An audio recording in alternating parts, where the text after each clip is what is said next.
అసలు ఆవిడ కులం ఏంటి, అసలు ఆ దేవుడి కులం, వాళ్ళు ఎవరు ఆ దేవుడిని నమ్ముకున్నాడు, మనమేంటి, మన కులం ఏంటి, మన పరిస్థితి ఏంటి, ఇన్ని ఫోటోలు ఉన్నాయి, ఇంతమంది దేవుళ్ళు ఉన్నాయి, మన ఎవరి భక్తులు మనం, ఇవన్నీ మనకి అక్కడికి వెళ్తున్నాం, ఈసారి వెళ్ళేవాటి కాళ్ళు ఎరగొట్టేస్తున్నాను చెప్పారు.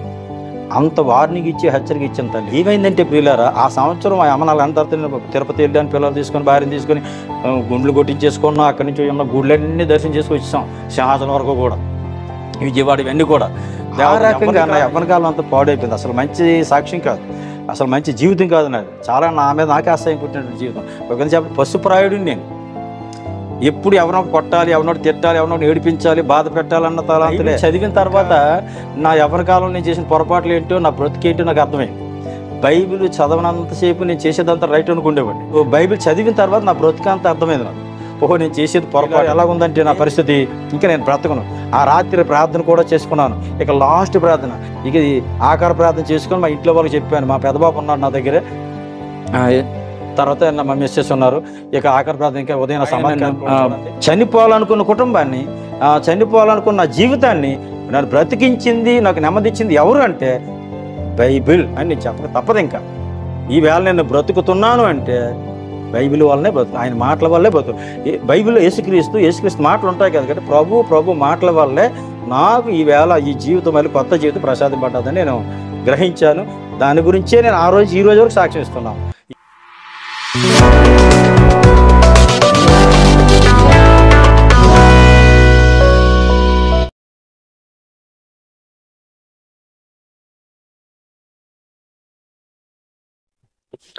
Praise the lord. క్రీస్తునందు ప్రియమైనటువంటి దేవుని బిడ్డలైన మీ అందరికీ మన ప్రభు అయినటువంటి యేసుక్రీస్తు వారి శ్రేష్టమైన నామంలో నా హృదయపూర్వక వందనాలు తెలియజేస్తున్నాను. చాలా సంతోషం. మీరు చాలామంది మన ఛానల్లో సాక్ష్యాలు చూసి మేము ఆత్మీయంగా బలపడుతున్నామని మీ కామెంట్స్ ద్వారా, ఫోన్ కాల్స్ ద్వారా తెలియపరుస్తున్నందుకు నేను చాలా సంతోషపడుతూ ఉన్నాను. దేవుని పనులు ఇంకా ముందు కొనసాగడానికి మీ స్పందన నన్ను ప్రోత్సహిస్తూ ఉంది. ఈరోజు నాతో పాటు కూర్చున్నటువంటి సేవకులు ఒకప్పుడు అప్పారావుగా పిలువబడ్డారు, కానీ ఈరోజు దేవునిలో క్రొత్త జన్మనెత్తి సంతోషంగా దేవుని యొక్క పనిలో కొనసాగుతున్నారు. వారు ఉగ్రవాద భావాజాలం కలిగినటువంటి స్థితిలో నుంచి తుపాకీలు పట్టుకోవాలని, అడవుల్లోకి వెళ్ళాలని విప్లవాత్మకమైనటువంటి ఆలోచనలు చేస్తూ ఉన్నటువంటి తీరు, అలా బ్రతకాలను కోరుకున్న వ్యక్తి చివరికి బైబిల్ పట్టుకోవాల్సి వచ్చింది. బైబిల్ పట్టుకోవటం గల కారణాలు ఏమిటో, ఆయన తన జీవితంలో చేద్దామనుకున్నదాన్ని చేయకుండా ఈరోజు సేవకునిగా ఎలా మారారో అది ఆయన నోటి ద్వారా, ఆయన అనుభవ సాక్ష్యం ద్వారా వినడానికి ప్రయత్నం చేద్దాం. ఈ సమయంలో మీ అందరికీ నాదొక మనవి, మీరు వినటమే కాకుండా ఈ సాక్ష్యాన్ని మీ బంధువులకి, స్నేహితులకు కూడా పంపించండి. తద్వారా నాతో పాటు మీరు కూడా దేవుని పనిలో పాలుభాగస్తులు అవుతారు. ఈ వీడియోని స్కిప్ చేయకుండా చూడాలని నేను మీ మనవి చేస్తూ ఉన్నాను. సేవకుల్ని మీకు పరిచయం చేస్తాను.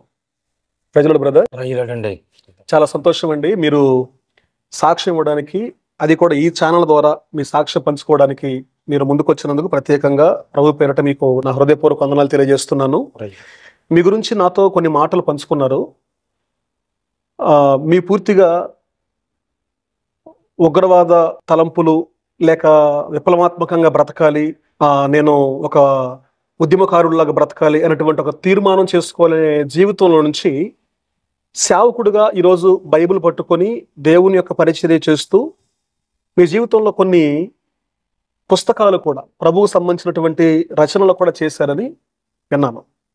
అసలు మీరు అటువంటి పరిస్థితుల నుంచి ఈ పరిస్థితుల్లోకి ఎలా వచ్చారు, మీరు దేవుని తెలుసుకోకముందు ఎలా ఉన్నారు, తెలుసుకున్నాక మీ జీవితం దేవుడు ఎలా మలిచారు, ఈ విషయాలన్నీ కూడా ఈ సాక్ష్యం చూసే వారితో పంచుకోవాలని నేను మీకు సమయం ఇస్తూ ఉన్నాను. Praise the lord. Okay, thank you brother. Praise the lord అండి. మొదటగా నాకు ఈ దేవుడు నన్ను సజీవ లెక్కలో ఉంచి నా యొక్క జీవితంలో దేవుడు చేసినటువంటి గొప్ప అద్భుత సాక్ష్యాన్ని మరి ప్రజలతో నేను పంచుకోవడానికి నన్ను సజీవ లెక్కలు ఉంచిన విధానాన్ని బట్టి, ఈ దినం నాకు ఇచ్చిన అవకాశాన్ని బట్టి దేవుని మొదటగా స్తుతిస్తున్నాను, ఆయన గణపరుస్తున్నాను, మహింపరుస్తున్నాను. ఆయన హెచ్చవలసి ఉంది, నేను తగ్గవలసి ఉంది.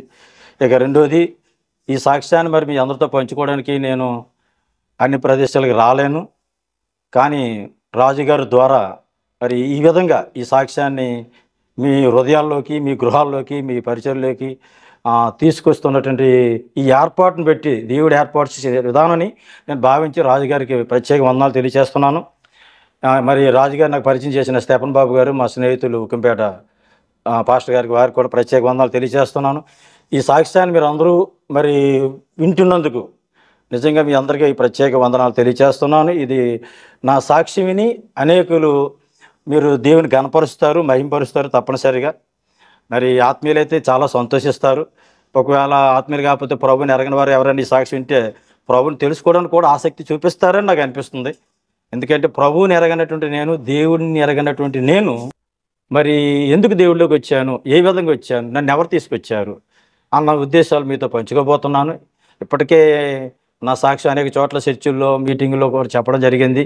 నేను బుక్స్ రాశాను, ఆ బుక్స్లో కూడా ఆ సాక్ష్యం ఇవ్వడం జరిగింది. అనేకులు నా సాక్ష్యాన్ని పెట్టి చాలామంది నన్ను చాలామంది అభినందించారు, దేవుడు గొప్ప కార్యాలు మీ పట్ల చేశాడని. కాబట్టి ఈ సాక్ష్యాన్ని పెట్టి మీరు చివరి వరకు కానీ వింటే చాలా బాగుంటుంది సాక్ష్యం. అది నాలాంటి వాడిని బ్రతకడం అన్నది, నాలాంటి వాడిని దేవుని కొరకు వాడబడడం, నేను చేతితో బైబిల్ పెట్టుకోవడం అన్నది చాలా గొప్ప, నా మీద నాకే ఒక వింత అనిపిస్తుంటుంది. కాబట్టి ఇది చాలా మంచి సాక్ష్యం. మరి మీ జీవితాలు ప్రభావితం చేస్తుంది. తర్వాత ఏంటంటే ప్రభువుకి మహిమ వస్తుందని నేను నమ్ముతున్నానండి. నేను యాక్చువల్గా క్రైస్తవుడిని కాదు, హిందూ కుటుంబంలో పుట్టినటువంటి వాడిని. నేను నా బ్యాక్గ్రౌండ్ అంతా హిందే. మరి యాక్చువల్ చెప్పాలంటే 1964లో నేను పుట్టాను. అది ఎక్కడంటే విజయనగరం జిల్లాలో జామి మండలం అని ఒకటి ఉంటుంది, శృంగారకోట తాలూకాలో జామి మండలం. అక్కడ పావాడ అన్నటువంటి ఒక గ్రామం ఉంటుంది. ఆ ఊరిలో నా తాలూకు పితరులు, నా కుటుంబం కొద్దిగా పెద్దది, దేవుపల్లి వారి తాలూకు కుటుంబంలో. మా ఇంటి పేరు దేవుపల్లి. అందులో మరి దేవుపల్లి బంగారు నాయుడు అక్కమ్మ అన్నటువంటి నా తల్లిదండ్రులకి నేను జన్మించినటువంటి ప్రథమ కుమారుడిని. నా తర్వాత నా తమ్ముడు ఉన్నాడు. అలాగే నాకు ముందు మా అక్క ఉంది, అంటే మా నాన్నగారికి మొదటి భార్య తాలూకా ఆమె చనిపోయిన తర్వాత మా అమ్మగారు చేసుకున్నారు. అక్క కూడా ఉంది. తర్వాత ఈ విధంగా ముగ్గురు సంతానం చెప్పవచ్చు మా నాన్నగారికి. ఆ వరుసలో చూస్తే రెండో వాడిని, పురుషులు చూస్తే పెద్దవాడిని నేనే. ఓకే, ఈ విధంగా అక్కడ మాకు గోత్రాలు చెప్పాలంటే వేలమ కుటుంబం, అక్కడ వేలమరసి ఎక్కువ ఉంటారు. ఆ వేల అంటే మన పరిచయం కోసమే, బైబిల్ కోసం కాదు, ఇది మన కులాలు అనవసరం. నేను ఎందులో వచ్చాను మీకు చెప్పడానికి చెప్తున్నాను. హిందూ బ్యాక్గ్రౌండ్ నుంచి నా కుటుంబం ఉండేది. వేలమ కుటుంబంలో ఉన్నటువంటి ఆ ప్రాంతంలో ఉన్నటువంటి ఆ పావాడ గ్రామంలో జన్మించిన నేను, తర్వాత మా నాన్నగారు ఎల్లరికి వెళ్ళారు. అంటే మా తాతగారు ఊరు వెళ్ళిపోయారు జన్నివలస. అదే మండలంలో జన్నివలస గ్రామంలో అక్కడ నేను పెరగడం జరిగింది. అక్కడికి అంటే బోర్డు స్కూల్ అంతా కూడా పావాడలో చదివినప్పటికీ హై స్కూలు, మరి కాలేజీ, ఐటీఐ అంతా కూడా అక్కడే ఉండే. తాతగారి ఊర్లోనే నా యవ్వన కాలం అంతా గడిపాను జన్నివలసలో, ఆ గ్రామంలో. ఆ తర్వాత మరి నాకు వివాహం అయిన తర్వాత జామిలో, మండల హెడ్ క్వార్టర్ జామి, అక్కడ మా అక్కగారి పాపని మేనగోడలు చేసుకున్నాను. కాబట్టి ఆ జామ్లో నేను సెటిల్ అయ్యి అక్కడ నేను స్థిరపడ్డ, ఇల్లు కట్టుకోవడం, వ్యాపారం, రకరకాలుగా. ఇంకా నేను లోకంలో ఇంకా ప్రభు అంటే నాకు తెలియదు, బైబిల్ అంటే తెలియదు, ఇంకా ఒక హిందూ కుటుంబీకుడిగానే కొనసాగుతున్నాను. ఇది నాకు ఆ 3 గ్రామాలతో మండలం విజయనగరం జిల్లాలో నా స్టార్టింగ్. బేసిక్గా నా కుటుంబం. మా నాన్నగారికి అంటే మా రాజకీయంగా ఒక విధంగా రాజకీయ నాయకుడిగా తిరిగేవాడు. మా బంధువుల్లో ఒక తాతయ్య గారు ఉండేవారు పావాడలో. ఆయన చైర్మన్గా, జిల్లా పరిషత్ అధ్యక్షులుగా, షుగర్ ఫ్యాక్టరీ చైర్మన్గా పోస్టులు చేసేవారు. ఆయనతో పాటు రైట్ హ్యాండ్గా మా నాన్నగారు ఉండేవారు. రాజకీయంలో మొదటి నుంచి మా నాన్నగారికి చదువు లేదు, కానీ రాజకీయ నాయకులతో తిరగడం, మినిస్టర్లతో తిరగడం, ప్రజెంట్ కొంత మినిస్టర్లు కూడా ఉన్నారు ఇంకెప్పటికీ, వాళ్ళతో ఎక్కువ పరిచయం. అలాగే మా వ్యవసాయం కూడా ఉండేది. మేము రైతువారం కదా, రైతు కుటుంబంలో ఉంటాం కనుక వ్యవసాయం కూడా చేస్తుండేవారు. నేను రాజకీయంలోకి వెళ్ళేవాడిని కాదు, కానీ వ్యవసాయంలో మా నాన్నగారికి నేను సహకారంగా ఉండేవాడిని. వ్యవసాయం మాత్రం నేర్చుకున్నాను. వ్యవసాయ పనులు మ్యాక్సిమం నాకు అన్ని పనులు వచ్చు, నా యవ్వన కాలంలో చేసి. అయితే ప్రియులారా, ఇప్పుడు ఇదంతా నేను ఎందుకు చెప్తున్నానంటే నా బేసిక్ ఎలా ఉండేది, అక్కడి నుంచి ఎలా వచ్చానన్నది ఇది మూలం చెప్తున్నాను. నేను బాల్యంలో మరి మామూలు అంతా జరిగిపోయింది, కానీ యవ్వనకాలం వచ్చేసరికి నా తాలూకా రూటు అంటే బైబిల్ చదివిన తర్వాత నా యవ్వనకాలం నేను చేసిన పొరపాట్లు ఏంటో, నా బ్రతికేంటో నాకు అర్థమైంది. బైబిల్ చదవనంతసేపు నేను చేసేదంతా రైట్ అనుకుండేవాడిని. నా యవ్వన కాలంలో నేను ప్రవర్తిస్తున్న ప్రవర్తన, నా ఆలోచన తీరి, నా అలవాట్లు, నా అల్లరి చేష్టలన్నీ కూడా అదొక అతిశయంగా ఉండేది నాకు. అప్పుడు బైబిల్ చదివిన తర్వాత నా బ్రతుకంతా అర్థమైంది నాకు. ఓహో, నేను చేసేది పొరపాటు అన్నది. నేను చేసేది పొరపాటు కాదు, నా పితరులు చేసేది కూడా పొరపాటు అని కూడా నాకు అర్థమైంది. ఎందుకంటే మేము అంతా పూర్వీకులు అంతా కూడా విగ్రహారాధన చేసుకుంటే, దేవతారాధన ఆదివారం తప్పించి వారం రోజులు మా ఇంట్లో భక్తి జరుగుతుండేది. పూజలు, పునస్కారాలు, ఊరి చుట్టూ దేవతలే, ఇంట్లోని ఫోటోలు, విపరీతమైన హిందూ ఆరాధన భక్తి చేసేవారు. అన్ని రకాలుగా పూజలు, భజనలు ఇవన్నీ చేసేవారు. అదంతా చాలా భక్తి నచ్చించేవారు. అది ఏదో అనుకుంటేవారు. బైబిల్ చదివిన తర్వాత అదంతా పాపం చేశానన్న సంగతి, నేను కాదు నా పితరులు కూడా పాపం చేశారన్న సంగతి బైబిల్ చదివాక నాకు అర్థమైంది. అప్పుడు నా బ్రతుకంతా తేటగా కనబడింది. అందుకే నా తర్వాతనే పశ్చాత్తాపడ్డాను. అప్పుడు నేను పశ్చాత్తాపడలేదు యవ్వన కాలంలో. దాన్ని సరదాగా తీసుకుండేవాడిని. అందరితో అల్లరి చేష్టలు చేసేవాడిని, దొంగతనాలు చేసేవాడిని, అల్లరి చేష్టలు అంటే అందరిని ఏడిపించేవాడిని. కొట్లాట అంటే నాకు చాలా ఇష్టం. ఎందుకంటే బాగా సినిమాలు చూసేవాడిని. సినిమాలు చూసిన తర్వాత నాకు ఫైటింగ్ బాగా ఇష్టమైంది. ఏ సినిమాలోనే సరే ఫైటింగ్ సీన్ ఉందంటేనే వెళ్తాను. ఫైటింగ్ లేదంటే ఆ సినిమా చూడండి నేను. ఫైటింగ్ ఉండాలి, ఎక్కువ ఫైటింగ్ లేదంటే ఆ సినిమా చూసేవాడిని. మొదటి నుంచి నాలో ఉన్నటువంటి ఆ ఉద్రేక ఆలోచనలు, మరి నా ఎదుగుదల, మరి ఆ రకంగా సాతాను తాలూకా సంబంధికి ఎదిగాను. ఒక విధంగా నాకు అర్థమైంది. సాతానే నన్ను నడిపించాడు నా యవ్వన కాలం అంతా కూడా. యవ్వనస్తులుగా ఏ విధమైన అలవాట్లు ఉంటాయో అలవాట్లన్నీ ఎంజాయ్ సరదాగా చేసేవాడిని. అదొక ఎంటర్టైన్మెంట్గా ఉండేది అనమాట. ఇది తప్పని సంగతి నాకు తెలుసు కదా. నన్ను ప్రోత్సహించేవారు కూడా అలాగే ప్రోత్సహించేవారు. అల్లరి జనం వాళ్ళు కూడా ఒక బ్యాచ్ తయారయ్యేది నాకు. వాళ్ళకి ఒక లీడర్గా ఉండి నేను ఊర్లో ఏదైనా పార్టీ పక్షాలు ఉంటే ముందు వెళ్ళేవాడిని. అన్నింటికి కూడా ఏదైనా జాతరలు చేయాలంటే ముందు ఉండేవాడిని. అప్పారావు నా పేరు, అప్పుడు దేవుపల్లి అప్పారావు ఏదైనా చెప్తే చేసేస్తాడు అంటే వాళ్ళ అన్నకొల దగ్గర చేసేసేవాడిని నేను. ఆ రకంగా నా యవ్వన కాలం అంతా పాడైపోయింది. అసలు మంచి సాక్ష్యం కాదు, అసలు మంచి జీవితం కాదు నాది. చాలా నా మీద నాకే అసహ్యం పుట్టినటువంటి జీవితం. ఒక చెప్పండి, పశుప్రాయుడిని నేను.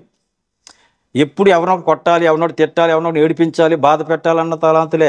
ఇంకా నాకు చదువు ఉండేది కాదు. 7వ తరగతిలో పోయాను. చదువు కూడా అబ్బేది కాదు. ఎప్పుడు నేను స్కూల్కి వెళ్ళేవాడిని కాదు. ఇప్పుడు కాలేజీలో ఏదో 10th క్లాస్ ఏదో స్టాంప్తో పాస్ అయ్యాను. ఆడదో ఈడిదో చూసి పాస్ అయిపోయాను. కాలేజీలో జాయిన్ చేశారు మా పేరెంట్స్. జాయిన్ చేసిన తర్వాత ఇప్పుడు కాలేజీకి వెళ్ళడం అని రోజు సినిమాకి వెళ్ళిపోయేవాడిని. ఎస్కాట్ కాలేజీ నాది శృంగారకోటలో. అప్పుడు ఆ కాలేజీలో ఇంకా పాడైపోయింది. మొత్తం మీద కాలేజీలో అన్ని సబ్జెక్టులు ఫస్ట్ ఇయర్ సెకండ్ ఇయర్ పోయాయి. తర్వాత ఇక నా ఆలోచన ఎలాగుండే అంటే ఈ సినిమా ప్రభావితం నాలో ఎక్కువ చేసి ఏదైనా ఒక ఉగ్రవాదం, ఏదైనా ఒక విప్లవాత్మకమైనటువంటి కార్యం అయితే హీరోయిన్ అవ్వాలా లేదా విలన్ అవ్వాలా, వాళ్ళిద్దరికే పేరు ఉంటుంది సినిమాలో. మిగతా వాళ్ళందరూ పట్టించుకోరు సినిమాలో. ఆ రెండిట్లో ఏదైనా అవ్వాలి నేను. అయితే హీరోయిన్ అవ్వాలా లేదా విలన్ అవ్వాలన్న యాంబిషన్ అనమాట. ఆ రకమైనటువంటి కోరికలతో ఇలా నాకు చెడిపోయింది నా హృదయం అంతా కూడా. ఆ రకమైన మనస్తత్వం గలవాడిని. అలాంటి పరిస్థితుల్లో నేను చదువు కంప్లీట్ అయిపోయింది కాలేజీ. తర్వాత ఐటీఐ జామ్లో ఐటీఐ ఇన్స్టిట్యూట్ ఉంది. అది అందులో ఫిట్టర్ జాయిన్ అయిన ప్రియులారా. జాయిన్ అయిన తర్వాత అప్పుడు కొద్దిగా ఐటీఐ మాత్రం చాలా ఇంట్రెస్ట్గా చేశాను. అందులో కొద్దిగా మంచిగానే వచ్చింది.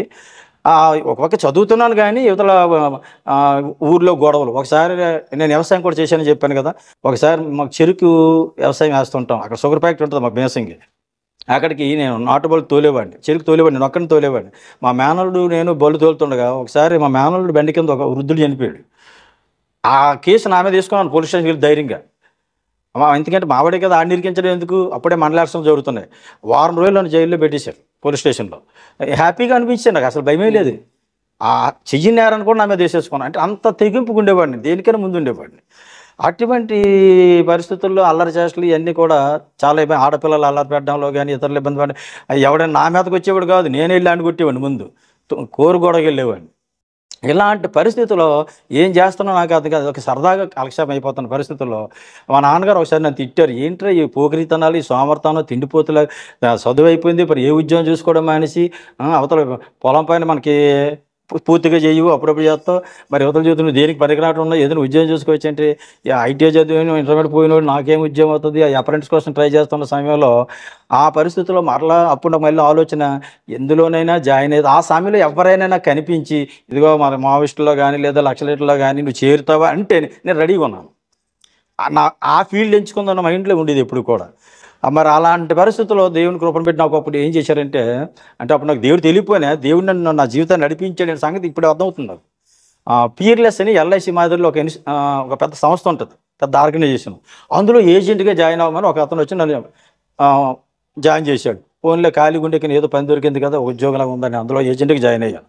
ప్రియులారు అందులో జాయిన్ అయ్యేటప్పుడు ఆ సంవత్సరం నేను 86లో జాయిన్ అయ్యాను. 1964లో పుట్టాను, 86లో జాయిన్ అయ్యాను.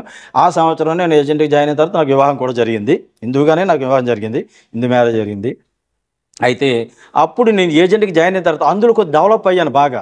ఏజెంట్ నుంచి సీనియర్ మోస్ట్ ఇన్స్పెక్టర్ వరకు కూడా వెళ్ళాను. అనేక స్టేజ్లు వెళ్ళిపోయాను. నాకు అవతల శ్రీకాకుళంలో బ్రాంచ్ ఆఫీస్ ఉండేది, వైజాగ్లో ఒక ఆఫీస్ ఉండేది ఆ సంస్థకి. యువతల భీమవరం వరకు కూడా మొత్తం ఈ 4 జిల్లాలు కూడా నాకు ఏజెంట్లు ఉండేవారు. నా కింద ఆర్గనైజర్లు, స్పెషల్ ఆర్గనైజర్లు, సబ్ ఆర్గనైజర్లు, ఫీల్డ్ ఆఫీసర్లు అందరూ ఉండేవారు. ఏజెంట్ నుంచి నేను సీనియర్ మోస్ట్ ఇన్స్పెక్టర్ అయ్యాను. ఇంచుమించు 10 సంవత్సరాలు ఆ సంస్థలో పనిచేశాను.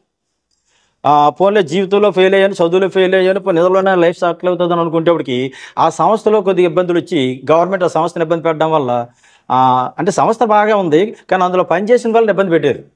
కమిషన్ తగ్గించి శాలరీస్ తీసేశారు. అప్పుడు మరలా అందులో బయటకు వచ్చేసాను. అంటే మళ్ళీ నా తనకి జీవనోపాధిలో కూడా నేను ఫెయిల్ అయ్యాను ఇయర్లెస్లో. ఒక ఎత్తుకి దిగిపోయాను మళ్ళీ. ఇక ఆ తర్వాత ఇంకేం చేయాలో తోచిన పరిస్థితుల్లో మా వివాహం అయినటువంటి మా అత్తవారిలోనే జామిలోనే సెటిల్ అయ్యి అక్కడ ఒక బిల్డింగ్ కట్టించాను. 300 గజాలు ఒక బిల్డింగ్ కట్టించాను. ఒక పెద్దది. నాకు అసలు చాలా మంచి కోరికలు, ఎక్కువ ధనం సంపాదించాలి, పేరు సంపాదించాలి, రాయల్గా ఉండి ఎవరికి లోపడకూడదు, చాలా గర్విష్ఠంగా ఉండేవాడిని. ఎందుకంటే నా కులం పెద్దది, అందరూ ఎక్కడ చూసినా మా కులం వాళ్ళు, ఎక్కడ చూసినా బంధువులే, మేమంతా మా బ్యాక్గ్రౌండ్ పెద్దది, ఇక మాకేం తక్కువ అన్నటువంటి వృధాతిశయం అన్నమాట. దేవుడు అంటే తెలియదు, భయభక్తి అంటే లేవు. అలాంటి పరిస్థితుల్లో సొంతంగా వ్యాపారం ఫైనాన్స్ ఇచ్చేవాడిని. ఆ బిల్డింగ్లోనే మరి ఇంట్లోనే ఫర్నిచర్ వ్యాపారం పెట్టేవాడిని. ఈ విధంగా స్టార్ట్ చేశాను. అంతా బాగానే జరిగిపోతుంది, అంతా బాగానే ఉంది. కొంత ఏదో వ్యవసాయం ఉంది, తమ్ముడు వ్యవసాయం చేస్తున్నాడు, తమ్ముడు చదువు లేదు, నాన్న వ్యవసాయం చేస్తున్నారు. కాబట్టి మరి అక్కకి ఒకటే పాపని పెళ్లి చేసుకున్నాను. మరి వాళ్ళకి ఎంతో పొలం ఉంది. ఇక నాకు ఏ ప్రాబ్లం లేదు. పెళ్ళి అయింది, 2 అబ్బాయిలు పుట్టారు. అందులో మగపిల్లలు పుట్టారంటే నాకు చాలా ఆనందం. నా జీవితం లక్ష్యం ఏంటంటే ఆడపిల్లలు కానీ పుడితే మా ఆవిడని వదిలేద్దాం అనుకునేవాడిని. అంత ద్వేషం ఉండేది నాకు. అలాంటి దేవుడు ఎందుకో కానీ ఆ రోజుల్లో నాకు మగపిల్లలు ఇచ్చాడు. అటు ఇప్పుడు ఆ ద్వేషం పోయిందనుకోండి, అప్పుడు చెప్తున్నాను, అప్పుడు అజ్ఞానం అనమాట మాట. అలాంటి మగపిల్లలు కూడా ఇచ్చాడు. వాళ్ళు కాన్వెంట్లో చదివిస్తున్నాను, మంచి స్టడీస్ చేయించాలని ఒక లైఫ్ కలలుగా అంటున్నాను.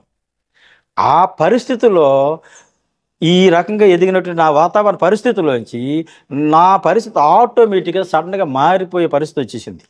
ఇప్పుడు 2000 సంవత్సరం, అది ఇంచుమించు క్రీశకం 2000. ఆ సంవత్సరంలో నేను ఇంట్లో ఉన్నాను, వ్యాపారంలో కూర్చున్నాను. ఇన్స్టాల్మెంట్ బిజినెస్ ఉంది, నాకు ఫర్నిచర్ ఫైనాన్స్ అన్నీ ఉన్నాయి కనుక. మా అమ్మగారు ఏం చేసేవారంటే, మా అమ్మగారికి ఆ సంవత్సరం పక్షవాతం వచ్చింది. పక్షవాతం వచ్చేటప్పుడు ఆమె కర్ర పట్టుకుని నడుస్తూ మా ఇంటి బయట ఆ గేట్ దాటి బయటకు వెళ్తే ఒక చిన్న కొట్టు ఉంటుంది. అక్కడ ఒక ముసలామ ఉంటుంది, పప్పలే అమ్ముకుని ఒక గొల్లలు ఆవిడ ఉంటుంది. అక్కడికి వెళ్ళి కూర్చుంటుండి ఇంట్లోకి వచ్చేది.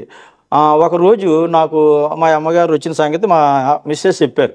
మా ఆవిడతో ఏమన్నదంటే, మీ అమ్మగారు ఎక్కడికి వెళ్తున్నారో తెలుసా, ఒక కొట్టు దగ్గరికి వెళ్ళి కూర్చుంటాను, వచ్చి ఆ బొట్టు తీసి గోడ పెట్టి ఏదో లోపల ఏదో ప్రార్థన చేసుకుంటుంది, మళ్ళీ అక్కడికి వెళ్తుందని చెప్పింది అతను. అప్పుడు నాకు చాలా విపరీతమైన కోపం వచ్చి, ఇక మా అమ్మగారిని ఏంటంటే నేను బూతులు తిట్టి, అసలు ఇక అవతల కులాలను కూడా దూషించేసి, అసలు ఆవిడ కులం ఏంటి, అసలు ఆ దేవుడి కులం, వాళ్ళెవరు ఆ దేవుడిని నమ్ముకున్నాడు, మనమేంటి, మన కులం ఏంటి, మన పరిస్థితి ఏంటి, ఇన్ని ఫోటోలు ఉన్నాయి, ఇంతమంది దేవుళ్ళు ఉన్నాయి, మన ఎవరి భక్తులు మనం, ఇవన్నీ మనం అక్కడికి వెళ్తున్నాం, ఈసారి వెళ్ళేవంటే కాళ్ళు ఎరగొట్టేస్తున్నాను చెప్పాను. అంత వార్నింగ్ ఇచ్చి హెచ్చరిక ఇచ్చాను తల్లికి. నా జీవితంలో ఇదే టర్నింగ్.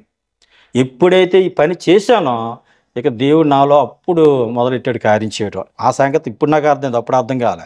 ఏమైందంటే ప్రియులారా, ఆ సంవత్సరం మా అమ్మ నాన్న తర్వాత నేను తిరుపతి వెళ్ళాను, పిల్లలు తీసుకొని భార్యను తీసుకొని గుండ్లు కొట్టించేసుకున్నాం. అక్కడి నుంచి ఉన్న గుళ్ళన్నీ దర్శనం చేసుకొని వచ్చాం, సింహాచలం వరకు కూడా, విజయవాడ, ఇవన్నీ కూడా. దేవత ఎవరిని కాదా, ఏ చెట్టు కానీ, ఏ పుట్ట కానీ, ఏ పాము, ఏ జంతువు కానీ, మా పితరులందరూ ఏ చేశారు అవే నేను చేసుకొచ్చాను. నా పిల్లలు కూడా ఎప్పుడు బండి మీద తీసుకెళ్ళేటప్పుడు, ఎప్పుడైనా సినిమాలకు విజయనగరం తీసుకెళ్తున్నప్పుడు ఫస్ట్ బండి మీద ఎక్కడ విగ్రహం కనబడితే అక్కడ దండం పెట్టించేసేవాడు, నేనే కోరి. వాళ్ళు కూడా అలాగే పాపం దండం పెట్టేసేవారు. ఆ రకంగా పెరిగినట్టు నాకు ఎప్పుడైతే ఈ దర్శనాలన్నీ చేసి వచ్చానో, మా అమ్మగారిని ఈ రకంగా అన్నాను. 2001 మార్చి, ఇప్పుడు మార్చి ఇవాళ 6వ తారీఖు 2023 సంవత్సరం ఇది, ఇప్పుడు నేను సాక్షిస్తున్నాను. ఇదే నెలలో 2001 ఆ మార్చిలో వారం రోజుల్లో నా తాలూకు జీవితంలో ఒక పెద్ద మార్పు వచ్చేసింది.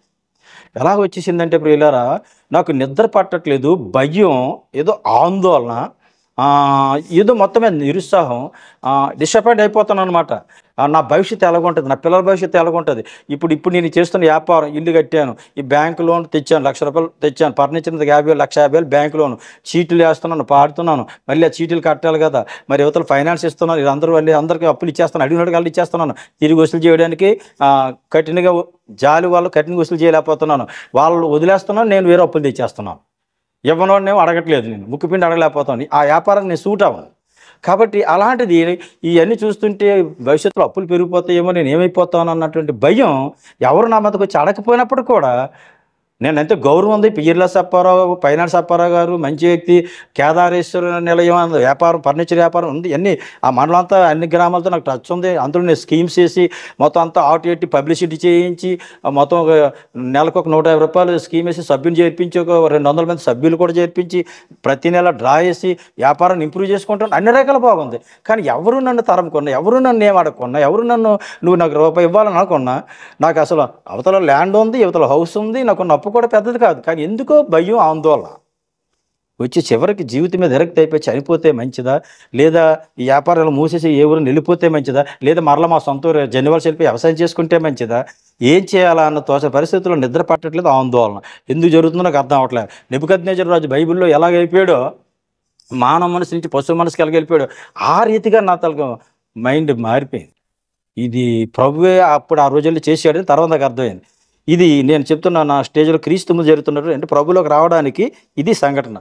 అప్పుడు మా ఇంటి వారు, నా ఫాదరు, మదరు, నా అక్క, బావ, మా మిస్సెస్, తమ్ముడు మాకు రాజమండ్రి నుంచి అప్పుడే 3 సంవత్సరాల తర్వాత రాజమండ్రి వచ్చేసాడు. తమ్ముడు రాజమండ్రి జట్టు కొనుక్కున్నాడు.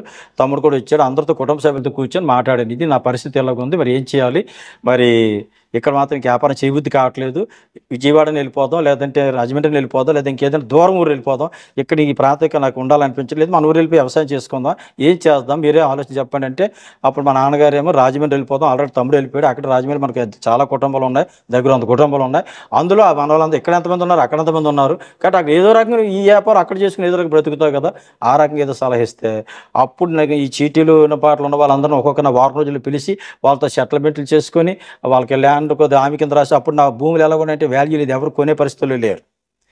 ఆ తర్వాత సంవత్సరం మాత్రం మా భూమికి వాల్యూ పెరిగిపోయింది. 1 ఎకరా ఇచ్చానంటే ఆ అప్పులన్నీ తీరిపోగా మళ్ళీ ₹1,00,000 మిగిలిపోతాయి నాకు. అలాంటిది నా ల్యాండ్ అంతా ఇచ్చిన అప్పులు ఇంకా సరిపోలేదు.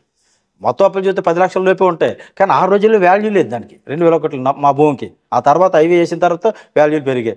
అలాంటి పరిస్థితుల్లో ప్రియులారా నా కుటుంబం బాగా సహకరించింది, తమ్ముడు సహకరించాడు, తల్లిదండ్రులు సహకరించారు.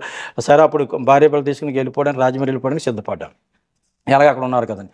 ఇది రాజమండ్రి రావడానికి ముందు జరిగినటువంటి సంఘటన. ఇంతవరకు నేను చెప్పిన సాక్ష్యం ప్రియులారా. ఇప్పుడు రాజమండ్రి వచ్చిన తర్వాత ఇక నేను హిందువుడిగానే ఉన్నాను, ఇక ప్రభుని తెలుసుకోలేదు, ప్రభుని విమర్శించి ద్వేషించేవాడే ఉన్నాను తప్ప ప్రభుని అర్థం చేసుకుని బైబిల్ అర్థం చేసుకునేవాడుగా ఇంకా నాలో మార్పు లేదు. అయితే ఇక్కడికి వచ్చిన తర్వాత అందరికీ, నా బంధువులందరికీ, స్నేహితులు, ఏంటో అప్పారా అలాగుండేవాడు, అక్కడ అలాగుండేవాడు, ఇక్కడ వెళ్ళి అంటే ఎందుకంటే నాకు ఉన్న మోటార్ వెహికల్ కూడా ఆ రోజు బయలుదేరుతున్న సమయంలో ఆగిపోయింది అక్కడ. ఆ పరిస్థితుల్లో నేను ట్రైన్కి వచ్చేసాను, ఒక బ్యాగ్ కొట్టుకుని బట్టలు పట్టుకుని బట్టలతో వచ్చేసాను రాజమండ్రి. ఇక్కడికి వచ్చిన తర్వాత కాలు నడకని తిరుగుతున్నాను, సైకిల్ కూడా లేదు, బండి కూడా లేదు. ఏంటి పరిస్థితి ఇలాగైపోయిందని చూసే వాళ్ళందరూ ఆశ్చర్యపోతున్నారు, ఎవరు నమ్మట్లేదు, అందరూ అనుమానిస్తున్నారు నన్ను. ఇదేంటి ఇలాగ, ఎంత సడన్గా ఎందుకు ఇలాగైపోద్ది, ఇటుకి ఏ వ్యసనాలు లేవు. ఏదైనా వ్యసనాలు ఉన్నాయంటే ఎంజాయ్ చేసేవాడు తప్ప, సరదాగా చేసేవాడు తప్ప ఏ వ్యసనాన్ని బానిసడు కాడు. కాబట్టి తెలివైనవాడే ఇంత వ్యాపారం చేసేవాడు, ఇంత మంచి ఇల్లు కట్టాడు, అందరికన్నా ఒక పొజిషన్ ఉన్నవాడు ఇలాగైపోయాడు అంటే ఇదేదో డ్రామాలాగా ఉందని అందరూ నన్ను అనుమానం పెట్టుకున్నారు నా మీద. ఇంకా నా మీద లేనిపోని నిందలు. అక్కడ ఉన్న వాళ్ళంతా ఏం పుట్టించుకున్నారు, డబ్బంతా పట్టుపోయాడు, రాజమండ్రి పట్టుపోయి అక్కడ ఏదో సైట్లు కొంటున్నాడు, అక్కడ ఏదో వ్యాపారం చేసుకుని వెళ్ళిపోయాడు, అక్కడ పుట్టించారు. ఎక్కడ ఉండేవాళ్ళేమో వాళ్ళకేమో ఓత ఇచ్చి నిజమే అలాగొచ్చేసి ఉంటాడు, అంతవరకు నిజం నటిస్తున్నాడు, ఏదో అన్ని పోయినోడులాగా మళ్ళీ అంతా బయటికి తీస్తాడో చూద్దామని అన్నట్టు వీళ్ళు ఉన్నారు. ఏదో మనుషులందరూ, నా బంధువులు అన్నవారు, నా కులస్తులు అన్నవారు చివరికి ఈ మంచోడు గొప్పడు అన్న వాళ్ళందరూ చివరికి ద్వేషించడం, అనుమానించడం, నిందించడం మొదలుపెట్టారు. ఈ విధంగా ఇక జీవితం మీద ఎలాగైపోయిందంటే రాజమండ్రి వచ్చేసరికి 2001 మార్చిలో అండి వీళ్ళారా ఇంకా బ్రతికే కన్నా చనిపోవడం బెటర్ అనిపించింది. అయిపోతే చనిపోవాలి, లేదా నేను ఒక్కని చనిపోవాలా, నా కుటుంబంతో పాటు చనిపోవాలి. నేను చనిపోతే నా పిల్లలు ఏమైపోతారు, వాళ్ళ గురించి ఎంతో కలలుగానే ఉన్నాను నేను. నా పిల్లలు ఎలాగంటే నాకు గుండెల మీద పడుకోబెట్టుకునేవాడిని, నేను మంచం మీద పడుకుని నా గుండెల మీద పడుకోబెట్టుకునేవాడిని, భుజాల మీద పెట్టి మోసేవాడిని. అంతగా వాళ్ళ మీద ఒక గొప్ప కోరికలు కలిగి అంతగా ప్రేమించేవాడిని. అలాంటిది ఇప్పుడు ఈరోజు వాళ్ళ పరిస్థితి ఏంటి, వాళ్ళ చదువులు స్టడీస్ ఏంటి, వాళ్ళకి ఆహారం పెట్టేవాళ్ళు, వాళ్ళకి వస్త్రం ఎలాగా, వాళ్ళ చదువులు ఎలాగా, నేను ఉండడానికి ఇల్లు ఎలాగా. ఈరోజు ఈ రాజమండ్రి ఎలా బతకడం, ఇప్పుడు నా చదువుని పెట్టి ఏమైనా ఉద్యోగం ట్రై చేస్తే ఇక్కడ వాచ్మెన్ చేస్తావా అని అడుగుతున్నారు, ఏదో కూలి పని అంటున్నారు, ₹1000 800 జీతం అంటున్నారు. ఇంక ఇలా బతికే కన్నా చనిపోతే బెటరు, కుటుంబంతో చనిపోదామా, లేదా నేను ఒక్కని చనిపోదామా. పోనీ ఏదైనా ఒక హాస్టల్లో రాజమండ్రిలో ట్రై చేద్దామంటే తల్లిదండ్రులు ఉంటే పిల్లలు హాస్టల్లో చేర్చుకోమన్నారు. తల్లిదండ్రులు లేకపోతే చేర్చుకుంటారా అని అడిగాను. ఓకే, నేను చచ్చిపోతే నా పిల్లలకి మంచి అవుతుంది కదా, నా భార్య నేను చనిపోతాను, ఆ రకమైన ఆలోచనలు. ఒక విధంగా స్థిరమైన ఆలోచనలు లేవండి. ఒక విధంగా చెప్పాలంటే మనశ్శాంతి ఉండట్లేదు, నిద్ర పట్టట్లేదు, ఏం చేయాలో తోచట్లేదు. ఆ సమయంలో ఎవరైనా ఇంకొక ఆలోచన, మళ్ళీ మొదటి నుంచి నాకు కోరుకుంది కదా, నా జీవితం ఫెయిల్ అయిపోయింది, నా కుటుంబం ఫెయిల్ అయిపోయింది, ఇంకా ఎవరిని మొత్తం అందరినీ స్మాష్ చేసేయాలి. ఆ టైంలో నాకు ఎవడైనా మిషన్ ఇచ్చి లేదా ఒక బాంబు ఇచ్చి ఈ పని చేయరని నేను రెడీగా ఉన్నాను. అలాంటి ఉన్మాద స్థితిలోకి, ఉగ్రవాద స్థితి ఆలోచనలతో వెళ్ళిపోతున్నారు. పాక ఏం చేయాలో తోచని పరిస్థితుల్లో అప్పుడు అడిగానండి, దేవుడు అన్నవాడు ఉన్నాడా? 2001 మార్చిలో నేను అడుగుతున్నాను రాజమండ్రిలో. అంతవరకు నేను దేవుడు ఎవడన్నది ఎవరిని అడగలేదు, మా పితరులు అడగలేదు, నేను ఆలోచించింది ఎవరిని అడగలేదు. దేవుడు అన్నవాడు ఉన్నాడా అని ప్రశ్నించేవాడిని. దేవుడు అన్నవాడు ఉంటే ఎందుకు ఇలాగ అయిపోయింది? భూమి మీద ఇన్ని కుటుంబాలు ఉంటే నా కుటుంబమే బరువు అయిపోయిందా? నేనే బరువు అయిపోయినా? నేను ఏం చేశానని ఎందుకు నా కుటుంబాన్ని ఇలా చేసాడు దేవుడు? ఇంతవరకు నేను పూజించింది దేవుడు కాదనమాట, ఆ దేవతలు కాదా? మరి ఇందులో ఇప్పుడు నా కుటుంబాన్ని ఎవరు నిలబెడతారు? ఇలా ఎవరు కనబడితే వాళ్ళతో ఈ రకంగా చర్చించడం, డిస్కస్ చేయడం, నా బాధ అంతా చెప్పడం, ఏడులో రాత్రి పాగులు ఇంక ఏడుపు తప్ప ఇంకోటి ఏమీ లేదు, ఏమీ తోచట్లేదు. ఇంటికి వెళ్తే బాధ, తమ్ముడు ఇంటి దగ్గర ఉన్నాం, ఇంక సొంత ఇల్లు అంటూ ఒక అద్దె ఇల్లు కూడా కట్టుకోవడానికి డబ్బులు లేవు. తమ్ముడు చేరదీసే తమ్ముడు ఇంట్లో ఉన్నాం, యువతలు ఉద్యోగం ప్రయత్నం చేస్తాను, ఉద్యోగం దొరకట్లేదు, పిల్లల గురించి హాస్టల్ ట్రై చేస్తున్నాను, పిల్లలు ఎక్కడ చదివించాలో ఆలోచిస్తున్నాను, ఏ దారి లేదు. మంచి ఎండలు, మార్చి ఏప్రిల్ మే, అలాంటి పరిస్థితుల్లో ప్రియులారా, సైకిల్ కూడా లేని పరిస్థితుల్లో రాజమండ్రి వీధుల్లో తిరుగుతున్నాను, పిచ్చివాళ్ళలో తిరుగుతున్నాను. అలాంటి పరిస్థితుల్లో నాకు దేవుడు అందించింది ఏంటంటే, అప్పుడు నాకు సువార్త అందించాడు. ఒక హాస్పిటల్ దగ్గర మా బంధువురాలు హాస్పిటల్ ఉంది, సమత హాస్పిటల్ రాజమండ్రిలో, చూడటానికి వెళ్ళాను. అక్కడ వెళ్ళేసరికి ఎవ్వరూ లేరు, మా బంధువులు ఎవరూ లేరు. ఆవిడకి ఆపరేషన్ జరుగుతుంది, నడుము ఆపరేషన్. పాస్టర్ గారు, పాస్టర్ గారు, ఆ సాంగేశ్వర గారు వాళ్ళు ఉన్నారు. అప్పుడు నాకు ఆశ్చర్యం, ఒక వింత కనిపించింది అక్కడ.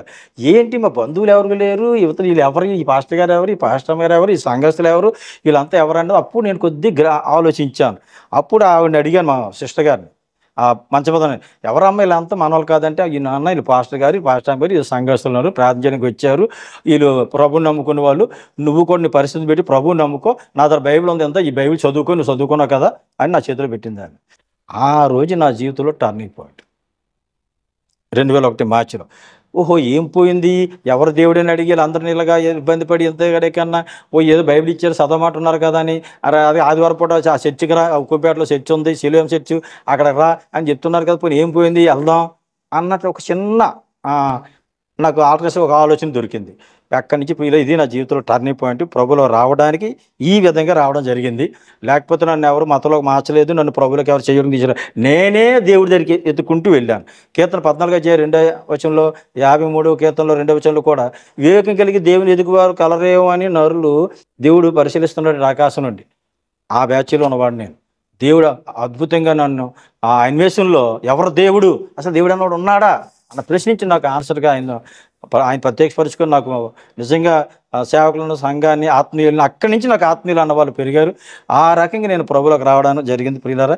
అక్కడి నుంచి ఇంకా ప్రభులోకి వచ్చిన తర్వాత అలా చర్చికి వెళ్ళటం, ఇలాగ మొట్టమొదటి కొంతమంది సాక్ష్యాలు, ఇప్పుడు రాజుగారు అలాగే సాక్ష్యాలు అందరికీ అందిస్తున్నారు, అలాగే నేను కూడా ఈ సాక్ష్యాలు వినే బలపడ్డాను. తర్వాత పాటల వల్ల బలపడ్డాను. మొదట్లో వాక్యం నాకు అర్థమయ్యేది కాదు, బైబిల్ అర్థమయ్యేది కాదు, చదవలేకపోయేవాడిని. కానీ పాటలు అర్థమయ్యి, సాక్ష్యాలు అర్థమయ్యి, ఆ పాటలు పాడుకునేవాడిని, ఆ చెప్పిన సాక్ష్యాలు, చర్చలు చెప్పిన సాక్ష్యాలు వినేవాడిని. ఈ రకంగా నేను మొత్తం మీద ధైర్యం పెంచుకుంటూ నెమ్మదిని, అలాగే మనశ్శాంతిని మొదటి పొందుకున్నాను. దేవుని నామానికి స్తోత్రం కలుగును గాక. కీర్తన 119:50 మాట రాయబడి ఉంటుంది, ఆయన వాక్యం నిన్ను బ్రతికిస్తుంది, అది నెమ్మదిస్తుంది. నిజంగా ఆ వాక్యం నా పట్ల నెరవేరింది. ఆయన నన్ను చనిపోవాలనుకున్న కుటుంబాన్ని, చనిపోవాలనుకున్న జీవితాన్ని నన్ను బ్రతికించింది, నాకు నెమ్మదిచ్చింది ఎవరు అంటే బైబిల్ అని నేను చెప్పక తప్పదు. ఇంకా ఈవేళ నేను బ్రతుకుతున్నాను అంటే బైబిల్ వల్లనే ఆయన మాటల వల్లే బైబిల్లో యేసుక్రీస్తు మాటలు ఉంటాయి కదా, కాబట్టి ప్రభు మాటల వల్లే నాకు ఈవేళ ఈ జీవితం మళ్ళీ కొత్త జీవితం ప్రసాదింపడ్డదని నేను గ్రహించాను. దాని గురించే నేను ఈ రోజు వరకు సాక్ష్యం ఇస్తున్నాను. ఈ 23 సంవత్సరాలు అయింది ప్రభులోకి వచ్చి. అంతకుముందు 37 సంవత్సరాలు ప్రభులో తెలియకుండానే అన్యుడిగా జీవించాను. మొత్తం ఈరోజు 60 సంవత్సరాల వయసులో నేను ఈరోజు సజీవుడిగా ఉన్నాను అంటే, నా సాక్షి ఇస్తున్నానంటే బైబిల్, ఆయన వాక్యం, నాకు సహకరించినటువంటి ఈ సహవాసాలు, ఆత్మీయులు, ప్రార్థించేవాళ్ళు, ప్రోత్సహించేవాళ్ళు, ఈ విధంగా ఇప్పుడు నాకు ఇదంతా కూడా ఎంతో సహకరించారు. క్రీస్తులో వచ్చిన తర్వాత ఫస్ట్ నాకు రాగానే లాటరీ పెళ్ళిట్టుగా దేవుడు నన్ను ఈ రోజున ప్రజెంట్ పొజిషన్ ఇచ్చేయలేదు. ఈరోజు ప్రజెంట్ పొజిషన్ చూస్తే నేను ఒక ఉన్నత స్థానంలో దేవుడు నన్ను హెచ్చించి ఉంచాడు, నా పిల్లలు హెచ్చించాడు, అన్ని సమస్యలు పరిష్కారం చేశాడు, ఒక ఉన్నత స్థానంలో ఉంచాడు. ఆశీర్వదింపబడిన కుటుంబాల్లో నా కుటుంబం, సేవకుల కుటుంబంలో నా కుటుంబం ఒక దైవజనుడికి సేవకుడికి ఇచ్చాడు. కానీ 2001లో నేను ప్రభువులోకి వచ్చేటప్పుడు నాకు 2015 వరకు కూడా ఇంచుమించు 15 సంవత్సరాలు దేవుడు నన్ను పరీక్షించాడు, శ్రమల గుండా నడిపించాడు. ఎటువంటి శ్రమలు అంటే చాలా భయంకరమైన శ్రమల గుండా నడిపించాడు. అయితే ప్రభువు నన్ను విడిచిపెట్టలేదు, నేను ప్రభువుని విడిచిపెట్టలేదు. విశ్వాసాన్ని కాపాడుకుంటూ వచ్చాడు ఆయన నన్ను. ఆయన వాక్యం నన్ను హత్తుకొని ఉందని నాకు అర్థమైంది. మీకు ఎగ్జాంపుల్, ఆ రోజుల్లో మరి పిల్లల గురించి హాస్టల్ గురించి ట్రై చేసేటప్పుడు మరి డగ్లస్ స్కూల్ అని ఒక పాస్టర్ గారు ఉండేవారు, జేమ్స్ గారు, జోసన్ మేడం గారు. వారి ద్వారా పిల్లలకి ఏఎంజే హాస్టల్లో ఇద్దరికి సీట్లు వచ్చాయి. ఒకరు తెలుగు మీడియం, ఒకరు ఇంగ్లీష్ మీడియం. ఇక జాయిన్ చేశాను. దేవుడు నా భారం అంతా తీసేశాడని అనిపించింది. ఎందుకంటే మత్తయి సువార్త 11:28-29 మాట ఉంటుంది, ప్రయాసపడి భారం మోస్తున్న సమస్యలు నా వద్దకు రండి, మీకు విశ్రాంతి కలిగి చేస్తాను అంటాడు. నా వద్దకు రండి కాదు, నా వద్ద నేర్చుకోండి అని కూడా చెప్తాడు 29 నేను ఆ 2 చేయడం నేర్చుకున్నానండి. ఆ రోజు నుంచి ఈ రోజు వరకు కూడా ఆయన దగ్గరికి వెళ్ళాను. నా భారం అంతా ఆయన మీద వేసేసాను. ప్రభు, ఈ పిల్లలు ఇంకా నేను పెంచలేను, నా భార్యను పోషించుకోలేను, నన్ను నేను పోషించుకోలేను, నా తల్లిదండ్రిని పోషించుకోలేను, నా కుటుంబాన్ని నేను కట్టుకోలేను, నా జీవితాన్ని, నా కుటుంబాన్ని, నా సమస్తాన్ని నీ మీద పెడుతున్నాను. నా భారం నీ మీద ఏమన్నావు కదా, వేసేసాను. ఏం చేస్తావు నీ ఇష్టం ప్రభు, నా చింత యావత్తు నీ మీద వేసాను ప్రభు అని ఇంకా దేవుడికి అప్పగించేసుకున్నాను. నీ వద్ద నేను నేర్చుకుంటాను ప్రభు, నాకు నేర్పించు. నువ్వు నాకు ఏమి నేర్పిస్తావో అది నేను ప్రజలకు నేర్పిస్తాను ప్రభు. నీ వాక్యం నాకు నేర్పించి, బైబిల్ ఏముందని నేర్పించు, నేను నేర్చుకొని ఇతరులను నేర్పిస్తాను. ఈ 2 ప్రభుతో నేను చేసుకున్న తీర్మానం. ఈ రోజుకి కూడా నా భారం, నా సమస్యలంతా కూడా ఆయన మీద వేయడం నేను అలవాటు చేసుకున్నాను. ఏ పరిస్థితుల్లో కూడా కలవరపడకుండా ఆయనకి అప్పగించేస్తాను సంస్థలంతా కూడా. రెండోది, ఇప్పటికీ ఆయన దగ్గర నేను నేర్చుకుంటూను ఒక విద్యార్థిగా బైబిల్ టీచర్గా ఇతరులకి అనేకులకు నేర్పిస్తున్నాను. ఇది దేవుడు ఆ రోజు నుంచి ఈ రోజు వరకు కొనసాగిస్తున్నాను. అయితే ప్రియులారా, ఆ పిల్లలు అలా పెట్టిన తర్వాత మరి జీవనోపాధి విషయంలో తల్లిదండ్రులు భార్యను పోషించాలంటే ఎక్కడికి వెళ్ళేసారా, ఎక్కడైనా పని చేస్తామంటే ఒకరోజు పని చేసేవాడిని, వారం రోజులు పని చేసేవాడిని. మొత్తం మీద సంవత్సరంలో ఇంచుమించు 10 ఉద్యోగాలు మారిపోయింది. ఎక్కడ అంటే ప్రభుని నమ్ముకున్న తర్వాత మార్పు వచ్చింది జీవితంలో. మనసు మార్చుకున్నాను, తగ్గించి జీవించాలనుకున్నాను. తగ్గింపు జీవన విధానం, తగ్గింపు ఆహార విషయం, తగ్గింపు వస్త్రాలు, తగ్గింపు, అలాగే ప్రభులో మరి మారు మనసుకి అయితే విగ్రహారాధన విడిచిపెట్టేశాను. ఇంకా ప్రభులో కొనసాగాలని తీర్మానం చేసుకున్నాను. అన్నీ చేసుకున్నాను, మాటలైతే చెప్పేశాను, సాక్ష్యాలు చెప్పేస్తున్నాను. ప్రభు నన్ను మార్చేశాను, నా జీవితాన్ని మారిపోయాను, మారు మనసు వచ్చింది, ఇక ప్రభులోకి వచ్చి చెప్తున్నాను. కానీ ప్రాక్టికల్లోకి వచ్చేసరికి నిలబడలేకపోతున్నాను. ఎగ్జాంపుల్, గాడిదలు కాసుకున్నాడు చిన్నప్పటి నుంచి పర్వాలేదు, సౌలు చిన్నప్పటి నుంచి గొర్రెలు కాసుకుని, దావీదు పర్వాలేదు, ఎందుకు వృత్తి అది, అలవాటు అది. కానీ మోసే గొర్రెలు కాయాలి చాలా కష్టం. మోసే వృత్తి అది కాదు, రాజకుమారుడిగా 40 సంవత్సరాల నుంచి 40 సంవత్సరాలు గొర్రెలు కాయాలంటే ఎలా కాస్తాడైనా, అలవాటు లేని పని. అలాగే అయిపోయింది ఆ పరిస్థితి. నాకు ఎప్పుడు అలవాటు లేని పని, వాచ్మెన్ పని ఏంటి, కూలి పనులు ఏంటి, ఈ పనులు, ఆ పరిచయం, ఈ పని అంటే, ఈ పనులన్నీ కూడా ఒకప్పుడు అలవాటు లేనివి, కష్టమైనవి.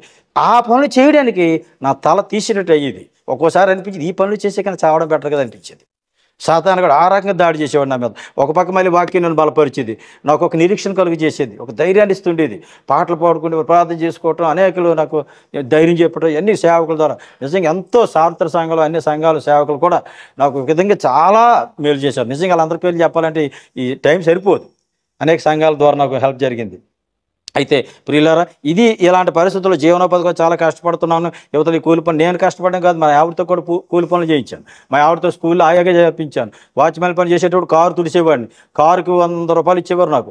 రోజుకి 5 కార్లు తుడిసేసేవాడిని. వాచ్మెన్ జీతం ఇది 3 నెలలు చేశాను. ఆ ఉద్యోగం కోపం వచ్చేసింది, అలా అన్నమాట పడలేక ఉద్యోగం వదిలేసి అక్కడ మా నాన్నగారిని, మా మిస్సెస్ని వాచ్మెన్కి పెట్టేశాను. తిలక రోడ్లో రాజమండ్రిలో రామ్ రెసిడెన్స్ అపార్ట్మెంట్ ఉంటుంది, అందులో ఇప్పటికీ ఉంది అపార్ట్మెంట్. అక్కడి నుంచి నైట్ వాచ్మెన్గా జాయిన్ అయిపోయింది. నైట్ వాచ్మెన్గా 3 సంవత్సరాలు ఇండివిజువల్గా చేయగలిగాను. అక్కడ నేను 2001 నుంచి నేను 2003 వరకు ఇంచుమించు 3 సంవత్సరాలు ఇంచుమించు ఆ ప్రాంతంలో పనిచేశాను. అక్కడ పనిచేసి ఇలా ఏ పని దొరికితే పని చేయడానికి రెడీ అయిపోతున్నాను, కానీ స్థిరపడలేకపోతున్నాను, స్టాండ్ డెవలప్ అవుతున్నాను. ఇక ఇల్లులు చూస్తే పెద్ద బిల్డింగ్లో ఉన్నవాడిని, 3 బెడ్రూమ్లు, కిచెన్ హాలు, 300 గజాల ఇంట్లో ఉన్నవాడిని, 300 రూపాయలు అద్దెకి, 150 రూపాయలు అద్దెకి, తాగిటేపాకలు ఎక్కడ ఉంటాను నేను? మంచం కూడా లేదు, బీరువా లేదు. అలాంటి పరిస్థితుల్లోని ఈ ఉయ్యాలపురం, రాజమండ్రి పరిసర ప్రాంతాలు, ఉక్కంపేట, నామవరం ఈ ప్రాంతాల్లో నెలకొక ఇల్లు మారిపోయేవాడిని. ఇంచుమించు ఒక 15 ఇల్లులు అద్దెలకు మారిపోయేవాడిని. ఎక్కడ సెట్ అవ్వలేకపోయేవారు, చాలా ఇబ్బంది పడిపోయేవారు. అలాంటి పరిస్థితుల్లో తినడానికి ఇబ్బంది, కట్టుకోవడానికి వస్త్రం, ఆరోగ్యం, ఆహారానికి ఇబ్బంది, అన్ని విషయాలు ఇబ్బందే. పిల్లల భవిష్యత్తు గురించి ఒక పక్క చింత, ఒక పక్క శ్రమ, ఒక పక్క వేదన, భవిష్యత్తు గురించి అయితేప్పటికీ కూడా నాకు ఒక నిరీక్షణ మాత్రం దేవుడు ఇచ్చాడు. ఏంటంటే పిల్లలకి హాస్టల్ ఇచ్చాడు. అది చాలు నాకు. ఇంకా చనిపోయినా పర్వాలేదు, బతికినా పర్వాలేదు. బ్రతికితే ప్రభు కూడా సాక్షిగా బ్రతుకుతాను. ప్రభు నన్ను బ్రతికించాడు, నా కుటుంబాన్ని బ్రతికించాడు చెప్పుకుంటాను. నేను చచ్చిపోతే డోంట్ కేర్, ఇంకా నా పిల్లలే చెప్పుకుంటారు. ఆ రకం అయితే నేను నాకు మాత్రం ప్రభుతో తీర్మానం చేసుకున్నాను, ఈ బైబిల్లో ఏముందో అది నాకు నేర్పితే నేను ఈ లోకానికి నేర్పిస్తాను. నా జీవితాన్ని, నా కుటుంబాన్ని ప్రభు నిలబెడితే దాని గురించి ఈ లోకానికి నేను ప్రచారం చేస్తాను, ప్రకటిస్తాను. ఆయనే నిజమైన దేవుడు, ఆయన వాక్యమే నన్ను బ్రతికించింది, నాకు నెమ్మది ఇచ్చి ఈ స్థితి నేను ఉండడానికి ఆయన వాక్యమే బైబిలే ప్రభువే. ఎందుకంటే ఘోర పాపిని నేను, ప్రధాన పాపిని నేను. నా పాపాలు క్షమించి నాకు రక్షణ ఇచ్చి నిత్య జీవానికి నడిపించిన నన్ను, నా కుటుంబాన్ని, నా కుటుంబంలో 12 మంది రక్షింపడ్డాం. నా తర్వాత నా కుటుంబానికి నరకం తప్పించి రక్షించినటువంటి ఆ ప్రభుని, నా జీవితాన్ని మార్చిన ఆ ప్రభుని, నా కుటుంబాన్ని, మా బ్రతుకులు మార్చిన ఆ ప్రభుని నేను గణపరచుకున్న, ప్రకటించుకుని ఎలాగుంటాను నేను? నా ప్రాణం ఊపిరి ఉన్నంత వరకు ప్రకటిస్తానని తీర్మానం చేసుకున్నానండి ఆ రోజుల్లో నేను. దానికోసం నా మనసులో అదొక ఆందోళన ఉండిపోయింది. అలాగని మరి వాక్యం నేర్చుకుంటే చర్చిల్లో అడిగేవాడిని, ఏమైనా పాస్టర్ గారు వాక్యం నేర్పుతారంటే, పాస్టర్ గారికి మరి ఆరాధనలు నడుపుతారు తప్ప వాక్యం నేర్పడానికి బైబిల్ స్టడీస్ కాలేజెస్ ఉంటాయి. ఆ సంగతి నాకు తెలియదు. బైబిల్ పలానా ద్వారా నేర్పుతారు, ప్రార్థన చేసుకో, కంగారు పడక ఎప్పుడే పాస్టర్ అయిపోవాలని చదువుతున్నావు నువ్వు, నిన్నగాక మొన్న వచ్చేవని నన్ను అపార్థం చేసుకుంటేవారు. అలా కాదే బాబు, నాకు బైబిల్ ఏముందో తెలియాలా, ఈ లోకాన్ని తెలియచేయాలి, పాస్టర్ పని కదా నాకు కావాల్సిందని అడిగేవాడు. అయితే కాకినాడలో ఒక సంస్థ ఉంది, సిఓఎం సంస్థ, అక్కడికి అడ్రస్ ఇచ్చారు. అప్పుడు వెళ్ళాను. అక్కడ విలియమ్స్ గారు నాకు పరిచయం అయ్యారు. అప్పుడు అక్కడ 40 రోజులు ఉండగలిగాను. అది బైబిల్ ట్రైనింగ్ కోచింగ్ అది. అక్కడ నేను అప్పటికి ఇంకా నాకు బాప్తిసం కూడా తీసుకోలేదు. మార్చిలో ప్రభుని తెలుసుకున్నాం. సెప్టెంబర్ 2వ తారీఖున అక్కడ ప్రభు దయ వల్ల అయ్యగారు విలియమ్స్ గారు డైరెక్ట్ గారి ద్వారా నాకు, నా మిస్సెస్ బాప్తిసం ఇవ్వడం జరిగింది. 2001 అంటే 6 మాసాల్లో బాప్తిసం తీసుకున్నాం. మా స్థానిక పాస్టర్ గారిని, పౌలు గారిని బాప్తిసం అంటే భయపడిపోయాను. నిన్నగాక మొన్న వచ్చే నువ్వు అసలు ఉద్రేకంగా ఉన్నావు, నువ్వు మాటలు చూస్తే నాకు భయంగా ఉంది, కాబట్టి మరలా వెనక్కి వెళ్ళిపోతావు, పలానా ఆయన బాప్తిసం ఇచ్చాడు, చెడ్డపేరు నాకు వస్తుందిరా నాన్న. చాలా మంచి ఆయన ఆ సంఘస్థులు కూడా తలగా. అలాంటి వాళ్ళు బాప్తిసం, నేను అక్కడికి వెళ్ళి కోరి బాప్తిసం తీసుకున్నాను. మా మిస్సెస్ కూడా బాప్తిసం చెప్పించి. అప్పుడు ఆయన నా పేరు మార్చింది ఆయనే, విలియమ్స్ గారు. అప్పటివరకు దేవుపిల్ల అప్పారాగా, అప్పుల అప్పారాగా, దుఃఖం అప్పారాగా నన్ను, నీ జీవితంలో సంతోషంగా ఉంటాను, నీ భార్య పేరు రవణమ్మ కాదు శాంతి అని, నా మిస్సెస్ పేరు శాంతి అని, నా పేరు సంతోష్ అని పేర్లు పెట్టారు. ఆయన పేర్లు పెట్టారు కానీ నాలో సంతోషం లేదు.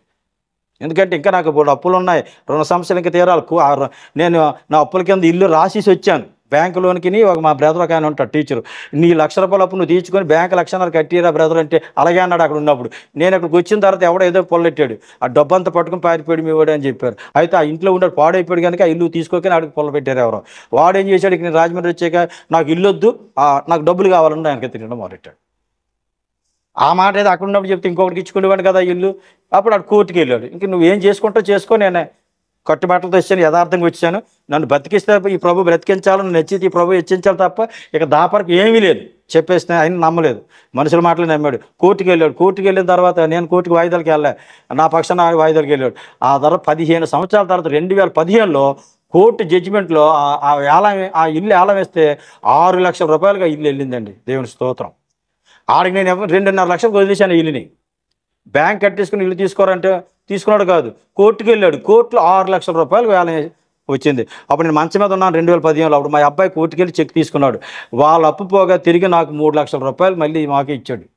దేవుని స్తోత్రం. నేను కోర్టుకి వెళ్ళలేదు, నా పక్షాన్ని యుద్ధం చేశాడు దేవుడు. అప్పుడు నాకున్న చిన్న చిన్న రుణాలు అన్నిటి కూడా ఆటను పెట్టి తీర్చుకొని పెద్ద రుణాలు ముందు సెటిల్ చేసుకున్నాం కనుక దేవుడు ఆ విధంగా అప్పుల బాధ నుంచి విడిపించాడు, కోర్టు సమస్య కూడా విడిపించాడు. అయినప్పటికీ నేను ఇంకా ఫైనాన్షియల్గా ఇంకా ఇబ్బందిగానే ఉన్నాను, అన్ని విధాలుగా ఇబ్బంది పడుతూనే ఉన్నాను. అయితే ధైర్యంగా బతుకుతున్నాను. శ్రమల్లో ఉన్నాను, నిందల్లో ఉన్నాను, మరి ఆర్థిక ఇబ్బందులు ఉన్నాను, అసమాధానాలు ఉన్నాను, ఒక పక్క అనారోగ్యాలు, మోకాళ్ళ నొప్పులు, నడుము నొప్పులు, సోరియాసిస్ వ్యాధి స్టార్ట్ అయిపోయింది నాకు. పిచ్చుకొక్కతో కూడా కనిపించాడు నన్ను ఒకసారి ఆ రోజుల్లో. ఇలా ఒక పక్క ఈ శ్రమలు అనిపిస్తున్నాను, కుటుంబ శ్రమలు, ఒంట్లో శ్రమలు, అన్ని రకాల సమస్యలు ఉన్నాయి. కానీ ధైర్యం కోల్పోవట్లేదు. విశ్వాసం, నిరీక్షణ, పట్టుదల ప్రభువులో ఇంకా నన్ను ముందుకు తీసుకెళ్తుంది, ఆధ్యాత్మికంగా తీసుకెళ్తుంది. అయితే ప్రియులంగా నేను ఇది ప్రభువులోకి రావడానికి గల కారణం ఆ రకంగా నేను మా అమ్మగారి తాలూకా పరిస్థితిని పెట్టి నేను మా అమ్మగారికి యాంటీగా మాట్లాడడం వల్ల ప్రభు నన్ను తీసుకొచ్చాడని. నా పరిస్థితి అంటే ఒక ప్రభువులోకి రావాలంటే ఒక వ్యక్తికి జబ్బైనా రావాలా, డబ్బైనా పోవాలని సామెత ఉంది. ఆ రకంగా నాకు ఆ డబ్బు మొత్తం ఉన్నదంతా తీసేస్తే తప్ప నేను రాలేదు. తర్వాత నా కుటుంబం కూడా అదే సాక్షి ఇచ్చారు, నా పిల్లలు కూడా అదే గుర్తించారు. చిన్నపిల్లలైనా వాళ్ళు ఏమన్నారంటే, డాడీ ఆ రోజుల్లో మనకున్న ఆ బిల్డింగు, ఆ పొలాలు, ఆ ఆస్తులు పోబట్టి దేవుడి దగ్గరికి వచ్చావు, నీకు అవన్నీ ఉంటే నువ్వు దేవుడి దగ్గర రావు, మనం రక్షణ కోల్పోయి ఉండేవారు, వాక్యం తెలుసుకోలేకపోయేవారు, నిత్యజీవం నిత్యరక్షణ పోయి ఉండేది మనకి అని సాక్షి ఇచ్చారు. నిజంగా నేను దేవుని ఎంతో స్తుతించాను ప్రియులారా. నా పిల్లలకి దేవుడు ఆ విధంగా జ్ఞానం ఇచ్చినందుకు. నా కుటుంబాన్ని కూడా నేను ఎవరిని ఫోర్స్ చేయలే, వాళ్ళంతా వాళ్ళే ప్రభుని తెలుసుకుని బాప్తిసాలు తీసుకున్నారు కుటుంబం అంతా కూడా, తమ్ముడు కుటుంబం, మా కుటుంబం కూడా. ఈ విధంగా ప్రియులారా మరి ఈ జీవనోపాధి చాలా ఉన్నాయి. కానీ నేను షార్ట్కట్కి వస్తున్నాను. 2001 నుంచి 2015 వరకు నేను శ్రమల గుండానే వెళ్ళాను, పరీక్షల గుండా వెళ్ళాను. ఈ జీవనోపాధి విషయంలో నేను చాలా ఇబ్బందులు ఫేస్ చేశాను. ఆ రోజుల్లో సేవకులు మరి చాలామంది నాకు సహకారం కూడా చేశారు. కానుకలు పంపించడం నా స్థితి చూసి మరి ఉక్కంపేటలో నాకు ఉన్న సంఘాలు 2 శిలోయం సంఘం, మరి స్థానిక సంఘం. అదైతే నన్ను ఎంకరేజ్ చేసినటువంటి స్టీఫెన్ బాబు పాస్టర్ గారు ప్రేయర్ ఫెలోషిప్ మీకు సాక్ష్యం కూడా ఇచ్చారు ఇందులో. వారి సంఘం కూడా నాకు 2016 నుంచి 2020 వరకు ఇంచుమించు చాలా అంతకుముందు కూడా నాకు ఫ్రెండ్లీగా ముఖ్య స్నేహితుడిగా నుండి ఎంతో ప్రోత్సహించారు. కానీ ఆ 4 సంవత్సరాల సంఘంలో ఆ సంఘంతో నన్ను ఎంతో ఆదరించి నన్ను ప్రోత్సహించారు. అలాగే కంటిపూడి సుబ్బారావు గారు అయిన Nandamuru kneeling prayer fellowship convener ఆయన కూడా ఫైనాన్షియల్గా మానసాయంగా ఒక ముఖ్య స్నేహితుడు నాకు కూడా శ్రవణ బాబు సుబ్బారావు గారు కూడా వీళ్ళు నాకు ఎంతో విధంగా కూడా ప్రోత్సహించారు. ఈ విధంగా నన్ను అనేక సంఘాల వారు నాకు ప్రార్థించడం ప్రోత్సహించిన సేవకులు ఈ రకంగా ఎంతో ప్రోత్సహించారు. వీళ్ళందరి తాలూకా దేవుని కృపను పెట్టి వీళ్ళందరూ నాకు ఇచ్చిన ఆత్మీయులు పెట్టి నేను ధైర్యంగా ఈ సమస్యలను ఎదుర్కోగలిగి ముందుకెళ్తున్నాను. ప్రభు బ్లెస్ చేశాడు. కానీ నా బ్లెస్సింగ్ 2 రకాలుగా ఉన్నాయి. నేను గుర్తించింది ఏంటంటే ప్రియులారా, బ్లెస్సింగ్ 2 రకాలుగా బ్లెస్ చేశాడు నన్ను.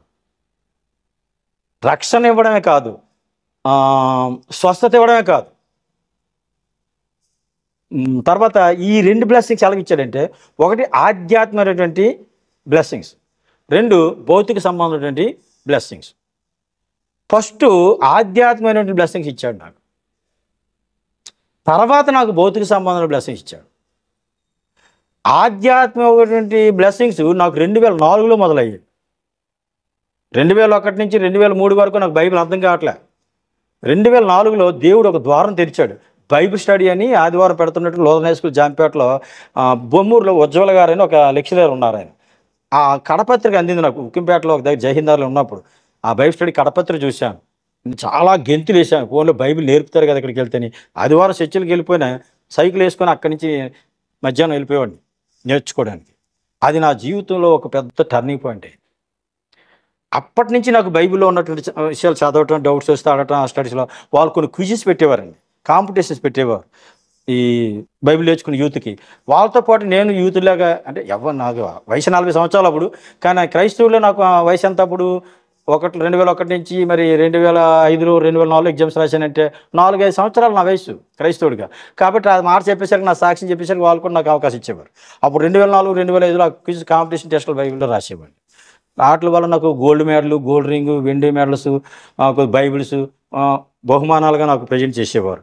అంటే నాకు అప్పుడు అర్థమైంది దేవుడు నన్ను పిలిచాడు అనమాట. నేను దేవుడు పిలిస్తే ఇచ్చాను. గతంలో జరిగిందంతా దేవుడు హస్తం ఉంది, దేవుడి తాలూకా ఏర్పాటు ఉందన్న విషయం నాకు కన్ఫర్మేషన్ అయింది అప్పుడు. అంటే ఇటుపై నేను దేవుడి కూడా బ్రతకాలి, అయితే నేను దేవుడు సేవకుని అవుతాను అనమాట అన్నది నాలో ఒక కొత్తగా ప్రేరేపణ అన్నది కలిగింది ప్రియులారా. అప్పటి నుంచి కూడా నాకు ఆ పరిచర్య ఆశీర్వాదాలు, బైబిల్ అర్థం అవడం అన్నది, అక్కడి నుంచి ఎప్పుడైతే క్విజెస్ కాంపిటీషన్లో బహుమానాలు వచ్చాయో, ఇక నేర్చుకుందాన్ని ఎవరికొకరు చెప్పాలని ప్రయత్నం చేసేవాడిని. నేర్చుకుంది ఎవరికొకరు చెప్పాలంటే మరి సంఘాలు కొత్త వ్యక్తికి అవకాశం ఇవ్వరు కదా. అలాంటప్పుడు ఏం చేయాలి? బుక్స్ రాయమని దేవుడు నన్ను ప్రేరేపించి, నీకు ఏం చెప్పాలనుకుంటారో అది రాసి పరిచయం. రాయడానికి పెద్ద చదువు లేదు నాకు, తెలుగు భాష తప్ప ఏ భాష రాదు నాకు. అందులోనూ పూర్తి జ్ఞానవంతుడు కదా, అంత సగం జ్ఞానం అన్నది. కాబట్టి అప్పుడు ఏం చేయాలి? వచ్చిన రాని మాటలతోనే అలాగే రాజు డిటిపి ప్రింటింగ్ ప్రెస్ అని ఇక్కడ ఉంటుంది రాజమండ్రిలో. అక్కడ రాజు ప్రింటింగ్ ప్రెస్కి వెళ్ళి అక్కడ ఏమంటే మరి నా దగ్గర నేను వెళ్ళి వాచ్మెన్ పెంచిన సాక్ష్యం చెప్పేవాడిని. నెలకి 150 రూపాయలు నేను దశంభాగం తీస్తున్నాను, ఈ డబ్బులన్నీ కూడబెడితే 6000 రూపాయలు ఉన్నాయి. నేను ఒక బుక్ రాశానండి, స్త్రీల జీవిత చరిత్ర మొదటి బుక్ ఇది, వేయండి అంటే అది 10,000 అవుతుంది అన్నారు. 6,000కి ఎంత మ్యాటర్ వస్తే అంత మ్యాటర్ వేయండి, అంత బుక్ దాన్ని కొద్ది చేయండి అని చెప్పి దానికి వేసేసాను. అంతకి ఇంకా 4,000 ఉంటే 2,000 రూపాయలు చాలిపోతే మా మిస్సెస్ తాలూకా ఆ చెవిలోనో మేడలో ఏముంటే అవి కూడా పెట్టి మొత్తం 6,000తో బుక్ వేసి, ఆ బుక్ 1000 పుస్తకాలు వేసి అది సైకిల్ కట్టుకొని మీటింగ్లకి చర్చిల దగ్గరికి వెళ్ళి ప్రతి ఇంటింటికి అమ్మేసేవాడిని. జీవనోపాధి నిమిత్తం ఒక పక్క టీ పొడి అమ్మేవాడిని, రాత్రులు వాచ్మెన్ పని చేసేవాడిని, ఒక పక్క ఈ బుక్స్ కూడా మీటింగ్లకి వెళ్ళిపోయి అమ్మేసుకునేవాడు, రాత్రి వాచ్మెన్గా బైబిల్ చదువుకునేవాడిని. ఈ విధంగా మొత్తం దేవుడి పని జీవనోపాధి 2 చేస్తుండేవాడిని. అంటే ఈ ఆధ్యాత్మికటువంటి విషయాల్లో నన్ను ఎలా తీసుకొస్తున్నాడంటే, ఈ బుక్ అప్పుడు అందరూ చాలామంది నీ సాక్ష్యం చూస్తే ఎలాగుంది, నీ ఫోటో చూస్తే ఎలాగుంది, మరి నువ్వు చూస్తే ఎలాగున్నావు, అసలు ఏంటి నువ్వు వాచ్మ్యాన్ అంటున్నావు, మరి ఏంటి ఈ బుక్ నువ్వే రాసావా లేదా ఎవరిని తీసి అమ్మేస్తున్నావా అని ఇలాగ నన్ను ప్రశ్నించి అనుమానించడం మొదలెట్టావు. లేదంటే బాబు ఇది నా సాక్ష్యం, నా జీవితంలో జరిగిన సంఘటన రాశాను అంటే బాగుందని ఎంకరేజ్ చేశారు చాలామంది సేవకులు. అయితే అప్పుడు పురుషుల జీవిత రాయడం మొదలుపెట్టాను. ఈ విధంగా అది కూడా దేవుడు అనేకులు తీసుకోవడం వాడబడ్డాం. ఈ విధంగా ప్రియులారా నేను బుక్కులు ఇలా చిన్న చిన్న పుస్తకాలు రాశాను. అన్ని బేసిక్ నాలెడ్జ్ ఉంటాయి, కొత్తగా ప్రభు నమ్మకాలు బాగా ఉపయోగపడతాయి. ఇప్పటికే అనేక వేల మంది ఆ బుక్కులు చదివారు. ప్రజెంట్ క్రిస్టియన్ అది కాకినాడలో అది సారోన్ బుక్ స్టాల్ సారోన్ బుక్ స్టాల్ వారు దాన్ని ప్రింట్ చేస్తున్నారు. 2008 వరకు నేనే, నా మిస్సెస్, నా కుటుంబం అంతా అట్లా డోర్ టు డోర్ మీటింగుల దగ్గరికి స్టూవర్ట్పురం, గుంటూరు, యువతల వైజాగ్, తగరపలస కూడా మీటింగ్లు కొట్టుకెళ్ళి మేమే రోడ్డు మీద అమ్ముకుంటూ వాటిలో అమ్ముకొని ఆ డబ్బులతో మళ్ళీ బుక్స్ చేసి ఆ రకం పరిచయం చేసాం. అప్పటికే 1,00,000 బుక్స్ ఎన్నో మా ద్వారా మేము ప్రింట్ చేసి అది సేల్ చేసాం. అయితే చాలామంది వ్యాపారం చేస్తున్నాడు, దేవుడి పనిలోకి వచ్చి ఇంకా సేవ మనిషిని కామెంట్ చేశారు. నన్ను వ్యాపారం కాదు, నా పరిచయం, నాకు ఇచ్చిన పరిచయాన్ని స్వార్థ రూపంగా ఆ రకం చేశాను అన్నది నా మనసాక్షి తెలుసు. ఆ తర్వాత ఆ పరిచయాన్ని ఆ బుక్ స్టాల్కి అప్పగించేసాను వాళ్ళకి, సారా బుక్ స్టాల్కి. మీరు ప్రింట్ చేసుకోండి, నాకు ఏమైనా వస్తే మీరు తీసుకోండి, నాకు ఏం అక్కర్లేదు, సువార్త వెళ్తే చాలు అంతే అని అప్పగించేసాను. స్టిల్ ఈ రోజు వరకు తెలుగు రాష్ట్రాల్లో అనేక బుక్ స్టాల్, క్రైస్తవ బుక్ స్టాల్లో దేవుపల్లి సంతోషం రచనలు వెళ్తున్నాయి. అంటే ఈ విధంగా దేవుడు ఆధ్యాత్మికంగా నడిపిస్తున్నాడు. మా కుటుంబం అంతా రక్షపడ్డ కాదు, ఇతర కుటుంబాలు కూడా దగ్గర ఈ పరిసర ప్రాంతాల్లో ఉక్కంపేట, రాజమండ్రి 10 కుటుంబాల ప్రభువులకు నడిపించడానికి కూడా దేవుడు మమ్మల్ని వాడుకున్నాడు. నిజంగా చాలా సంతోషించాం. మా సాక్ష్యం ద్వారా మరి ఈ విధంగా దేవుడు కొన్ని కుటుంబాలు నడిపించాడు, మా కుటుంబం రక్షించుకోవడం కాకుండా. ఆ తర్వాత ప్రభువులో కొనసాగుతుండగా 2000 అంటే మా స్థానిక సంఘంలో మరి కొంత సైతానికర్తలకి తంత్రాల వల్ల ఆ సంఘంలో నాకు కొన్ని సమస్యలు వచ్చాయి. ఆ సంఘం నుంచి బయటకు వచ్చేసేటప్పుడు నన్ను మరి నాకు ఈ సుబ్బారావు గారు, శేపన్ బాబు గారు మరి నన్ను అంత ప్రోత్సహించి నాకు మొత్తం అనేక మంది సేవకులు ప్రోత్సహించారు. మరలా నా తనకు పరిచయం కొనసాగించడానికి సహాయం చేశారు. ఆ తర్వాత అప్పుడు నేను సిక్ అయ్యాను 2015లో. ఎలా సిక్ అయ్యానంటే చాలా ఘోరంగా సిక్ అయ్యాను. 2015 ఫిబ్రవరి 2వ తారీఖున ఇంకెలాగుందంటే నా పరిస్థితి ఆకార ప్రార్థన కూడా చేసేసుకున్నాను.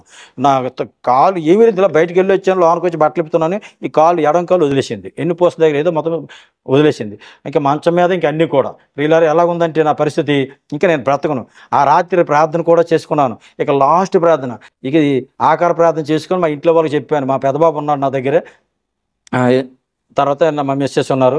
ఇక ఆఖరి ప్రార్థన ఇంకా ఉదయం నా సమాధి కార్యక్రమం కూడా చూడండి అని చెప్పేశాను. కానీ దేవుడు అద్భుతంగా రాత్రి నన్ను దురాత్మని జడిపించి నన్ను బ్రతికి సజీవ లేఖలు ఇచ్చాడు. దేవుడు నామన స్తోత్రం కాక. 2015లో మరణాపాయించింది. 2001లో నేను చావాలనుకున్నాను, 2010లో నన్ను చంపాలనుకున్నాడు సైతానిగాడు. దురాత్మ ప్రభావం నాకు అర్థమైపోయింది. అక్కడి నుంచి అనేక సార్లు 2017 ఒకసారి విపరీత కడుపు నొప్పి వచ్చి చనిపోయిన పరిస్థితికి వచ్చాను. అలాంటి పరిస్థితుల్లో కూడా దేవుడు, అలా 2020లో కూడా కరోనా టైంలో, ఆ టైంలో కూడా నేను ఈ దురాత్మతో పోరాడి అనేక విధాలుగా మరణాపాయానికి నన్ను నేనే చంపుకున్నంత పరిస్థితి తీసుకొచ్చే దురాత్మ. నాకు క్లియర్గా అర్థమైపోతుంది దురాత్మ తాలూకు పోరాటం. ఎందుకంటే దానికి ఒక సిచ్యువేషన్ జరిగింది. 2013లో ఒకసారి నేను సంఘంలో ఉన్నప్పుడు, ఆ స్థానిక సంఘంలో ఉన్నప్పుడు, సాతానుగాడికి దమ్ముంటే నా మీదకి రమ్మనండి అన్నాను నేను. అప్పటికే నా భక్తి కొద్దిగా బాగా పెరిగింది. అప్పటికే నాకు వాక్య జ్ఞానం కొంత దేవుడు ఇచ్చాడు. దానివల్ల నాకు కొంత గర్వం వచ్చిందో మరి అచ్చం వచ్చిందో కానీ నేను చేసిన పొరపాటు మరి తెలియదు. కానీ నేను ఒక ఛాలెంజ్ చేశాను సంఘంలో 2013. ఆ ఛాలెంజ్తో మొదలు ఈ రోజు వరకు స్టిల్ నన్ను వదలట్లేదు. ఎప్పటికే నాలో కంప్లీట్ మారు మనసు వచ్చింది. నేను ప్రభు గారు బ్రతుకుతున్నాను. నా మీద వచ్చే నిందలన్నీ అవన్నీ అపార్థాలు, అవి కొట్టి పారేస్తాను. ఆడికి దమ్ము ఉంటే నా మీద రమ్మానండి, మీ మీద కాదు అన్నాను నేను పబ్లిక్ సంఘంలో. అందరూ అభినందించారు, మంచి సాక్ష్యం అన్నారు, బాగానే ఉంది. కానీ ఆ రోజు నుంచి నా తర్వాత నేను ఏమనేవాడు అంటే, సమస్యలు తీసేయండి, శ్రమలు తీసేయండి, ప్రార్థన చేయకండి. నాకు సమస్యలు ఉన్నాయండి, కానీ దేవుళ్ళలోనే ఉండాలి. సమస్యల వల్ల, శ్రమల వల్ల నేను బ్లెస్ అవ్వాలి. అవి ఉంటేనే కదా ఆశీర్వాదాలు ఉన్నాయి. శ్రమల వల్ల ఆశీర్వాదం బుక్ కూడా రాశాను.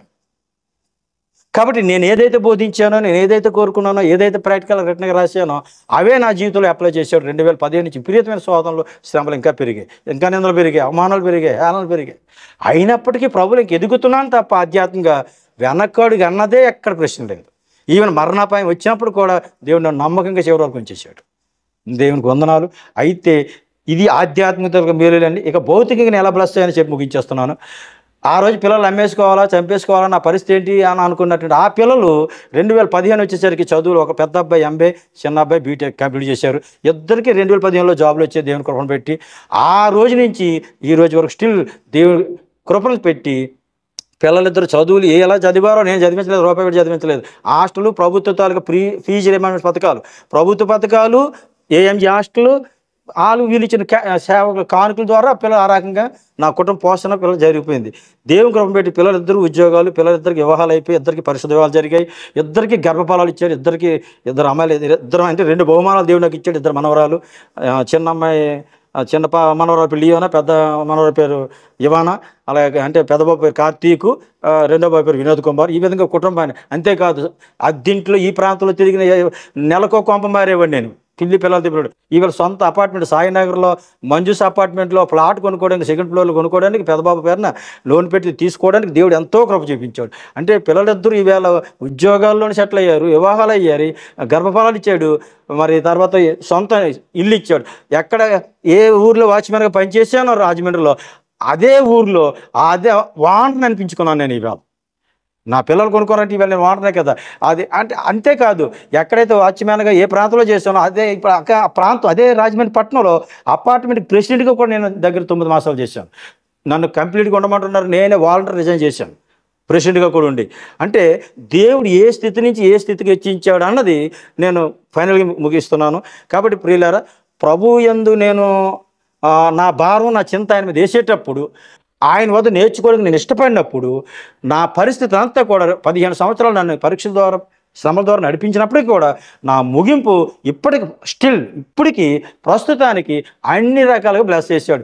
ఆధ్యాత్మికంగా నన్ను ఆత్మీయులు, సేవకులు, అనేక మంది సేవకులు, Bible study centres Kontamuru, Annapurnapeta, Kovvur, అనేక ప్రాంతాలు బైబిల్ స్టడీ సెంటర్స్ ఉన్నాయి. మరి యూట్యూబ్లో కూడా క్రైస్ట్ హోలీ సోసైటీ టీం ద్వారా, అలాగే వినయ్ బైబిల్ స్టడీ ద్వారా యూట్యూబ్లో కూడా, అలాగే స్టెఫన్ బాబు గారిది ఈ బైబిల్ స్టడీస్ ద్వారా అనేక విధాలు యూట్యూబ్లో కూడా నా తాలూకు వర్తమానాలు, స్టడీస్ కూడా వస్తున్నాయి. ఈ బుక్స్ పరిచర్య ఇలాగ ఆధ్యాత్మికంగా మొదలు దీవించాడు, భౌతికంగా తర్వాత దీవించాడు. అంటే భూ సంబంధంగా దీవించాడని నేను దేవుణ్ణి కృపను పెట్టి రచిస్తున్నా తప్ప, అయితే నా ఆశీర్వాదం కంప్లీట్ అని నేను చెప్పట్లేదు, సంపూర్ణ చెప్పట్లేదు. ఇంకా నేను సంపూర్ణంగా సాగిపోతున్నాను. ఇంకా సంపూర్ణ భక్తిలోకి ఎదగాలి, సంపూర్ణ ఆశీర్వాదం నేను ఇంకా పొందుకోవాలి. ఇంకా సంపూర్ణంగా నేను దీవించబడుతూ ఇంకా అనేకులు నా కుటుంబాల్లో, గోత్రికుల్లో, ఇరుగు పొరుగుల్లో, బంధువులు, రక్షణ వాళ్ళు అనేకులు ఉన్నారు. వారందరూ ప్రభుని తెలుసుకోవాలి నాకులాగా, నా కుటుంబంలాగా అన్నదే నా కోరిక. అంతేకాదు సర్వసృష్టికి సువార్త ప్రకటించమని చెప్పాడు కనుక అనేక ఆత్మల్ని నా పరిచయ ద్వారా, నా సాక్ష్యాల ద్వారా ప్రభు ఆత్మలు అనేకుల్ని ప్రభులో నడిపించాలి. అనేకులు శిష్యులుగా చేయమని చెప్పాడు కనుక క్రీస్తుకి శిష్యులుగా అనేకులు చేసి ఒక మాదిరిగా నిలబట్టాలన్న నా ధ్యేయం. అలాగే మీరు నమ్మకంగా దిగంతలో సాక్షులుగా ఉండండి అంటాడు. సువార్త ప్రకటించడం, శిష్యులుగా చేయడం, సాక్షులుగా ఉండడం, ఈ 3 మాటలు నన్ను బాగా ఆకట్టుకున్నాయి. శిష్యులు చెప్పినవి, ప్రభు పునరుత్థానం అయిన చెప్పిన మాటలు. ఈరోజు నేను స్టిల్ అవే పాటిస్తున్నాను, అవే నేను ప్రకటిస్తున్నాను. అనేకులు ఆ విధంగా సిద్ధపరిచి ప్రభుకి ఒక మాదిరిగా, సాక్షులుగా జీవింప చేయాలని నేను, నా కుటుంబం, నా పరిచర్య మంచి దాసుడా, మంచి కుటుంబం, మంచి పరిచర్యని ప్రభు మెచ్చుకునేటట్టుగా ఉండాలని ఆశపడుతున్నాను తప్ప మనుషులు మెచ్చుకోవాలన్నది నా కోరిక కాదు. ఎందుకంటే మనుషులు, బంధువులు కానీ, ఆత్మీయులు కానీ, మనుషులు ఒకప్పుడు పొగిడారు, తర్వాత నన్ను వాళ్ళే అపార్థం చేసుకున్నారు, వాళ్ళు అనుమానించారు. అయినా మరలా అందరితో సమాధానం దేవుడు ఇచ్చేసాడు. ఒంటరినప్పుడు ఏమేమి దొరుకుతాడంటే అన్ని విషయాలు బ్లెస్ చేసిన కాదంటలేదు. ఈ అప్ అండ్ డౌన్ ఉంటారు మనుషులు. కానీ దేవుడు నన్ను ఏ రోజైతే పిలిచాడు 2001 మార్చిలో, ఆ రోజున స్టిల్ ఈ రోజు వరకు కూడా ప్రభు నన్ను మరణాపాయాలు విడిచిపెట్టలేదు. ఈవెన్ ఏ విషయంలో కూడా, ఆర్థికంగా, ఆహారం విషయంలో, ఏ వస్త్రం లేకపోయినా, ఏ విషయాలు కూడా విడిచిపెట్టుకున్నా అన్ని విషయాలు ప్రభు నన్ను హత్తుకొని నాలో ఉండి, నాతో ఉండి, నా పక్షానుండి కొనసాగిస్తున్నాడని నాకు అర్థమైంది. కనుక ఇది అంతవరకు ప్రభు కొనసాగిస్తాడు. నేను కూడా అంతవరకు ఆయన కోరి జీవించాలని, ఒక సాక్షిగా ఉండాలని, ఒక యాంబిషన్, కోరిక ఉంది. అనేకలు ఆయన పక్క తిప్పాలని, ఆయన చేత మెప్పు పొందుకునే వ్యక్తిగా మంచి దాసులు అనిపించుకోవాలని కోరిక కలిగి ఉన్నాను. కాబట్టి ఇంతవరకు నాకు సహకరించినటువంటి, మరి ఈరోజు ఈ వీడియో చేస్తున్నటువంటి రాజు గారికి, నాకు ఈ అవకాశం కల్పించిన స్టెఫన్ బాబు గారికి, మరి నాకు ఇంతవరకు సహాయం చేసినటువంటి ఆత్మీయ సేవకులకి, మరి బైబిల్ స్టడీ పిల్లలకు, బైబిల్ తరగతులు అందరికీ కూడా, ఆత్మీయులందరికీ ప్రత్యేక వందనాలు తెలియజేస్తున్నాను. ఈ సాక్ష్యం అనేకులకి మీరు వింటున్నారు, మీరు అనేకులకి పరిచయం చేస్తారని నమ్ముతున్నాను. ఎందుకంటే నా పేరు కోసం కాదు, నేను ఎలాగ దేవుని రాజ్యంలో ఉంటాను, నేను ఆల్రెడీ సిద్ధపడి ఉన్నాను. ఆయన రాకడ ఎప్పుడైనా నేను సిద్ధంగా ఉన్నాను, లేదా నా పోకడే నేను రెడీగా ఉన్నాను. ఐఎమ్ రెడీ అంటున్నాను నేను ప్రభుతో పాటు. ఈవేళ ఆయన రాకడ కొరకు నేను సిద్ధంగా, ఈ రోజు ప్రభు ఈ క్షణం వస్తే నేను ఎత్తబడతాననే విశ్వాసం నాకు ఉంది, ఒక నిరీక్షణ ఉంది. పరలోకంలో నాకు ఉన్నటువంటి భూ సంబంధం ఆశీర్వాదాలు చెప్పినంత వరకు, పర సంబంధం ఆశీర్వాదాలు కంటికి కనబడు, చెవి కనబడు, హృదయానికి గోచరం కావని చెప్పాడు. నిత్య జీవము, నిత్య ఆనందం, నిత్య రక్షణ అన్నీ కూడా, పర సంబంధం ఆశీర్వాదం అన్నీ కూడా నాకు నా ఇంటి వరకు ఆయన దాచి ఉంచాడని, మా ఆత్మకు ముద్రేసి భద్రపరిచాడని నేను నమ్ముతున్నాను. కాబట్టి ప్రభు నమ్ముకోవడం వల్ల నా జీవితంలో ఒక మార్పు వచ్చింది. ప్రభులో మరి ఈ విధంగా కొనసాగడం అనేది శ్రమల గుండా నన్ను నడిపించినప్పటికి కూడా చివరికి నా ముగింపు ఆశీర్వాదకరంగానే నడిపిస్తూ ముగిస్తున్నాడు. కనుక దీన్ని బట్టి నేను అతిచేస్తున్నాను తప్ప, ప్రభుని బట్టి అతిచేస్తున్నాను, ఆయన వాక్యాన్ని బట్టి అతిచేస్తున్నాను తప్ప, అనేక మంది సాక్ష్యాలతో నా సాక్ష్యం పెద్దది కాదు, అనేక మంది భక్తులతో పోల్చుకుంటే, మిషనరీలతో లేదా గొప్ప సేవకులు చూసుకుంటే నా పరిచయం గొప్పది కాదు, నేను నా ఇంటి వారు గొప్పవారం కాదు. ఒకప్పుడు తృణీకరింపబడ్డాం, వెలివేయబడ్డాం. కానీ ఈరోజు దేవుడు ఉన్నత కుటుంబాల్లో, ఆశీర్వాద కుటుంబాల్లో నా కుటుంబం నన్ను కూడా ఒక సేవకుడిగా, రక్షంపని వ్యక్తిగా అన్ని విషయాల్లో దేవుడు ముందంచులో ఉంచి ఒక మాదిరిగా ఉంచినందుకు దేవుని మహింపరుస్తూ ఆయన హెచ్చవలసి ఉంది, నేను తగ్గవలసి ఉంది. ప్రియులారా, ఈ మాటలు పెట్టి మనం ఒకరినొకరు ఆరాధించుకొని ఇంకా అనేక విషయాల్లో ప్రభు కొరకు, ఆయన రాజ్యాభి కొరకు ఇంకా ముందుకు సాగిపోయేటట్టుగా మన అందరిని ప్రభు దీవించునుగాక. ఈ మాటలు దేవుడు దీవించునుగాక. ఆమెన్. God bless you.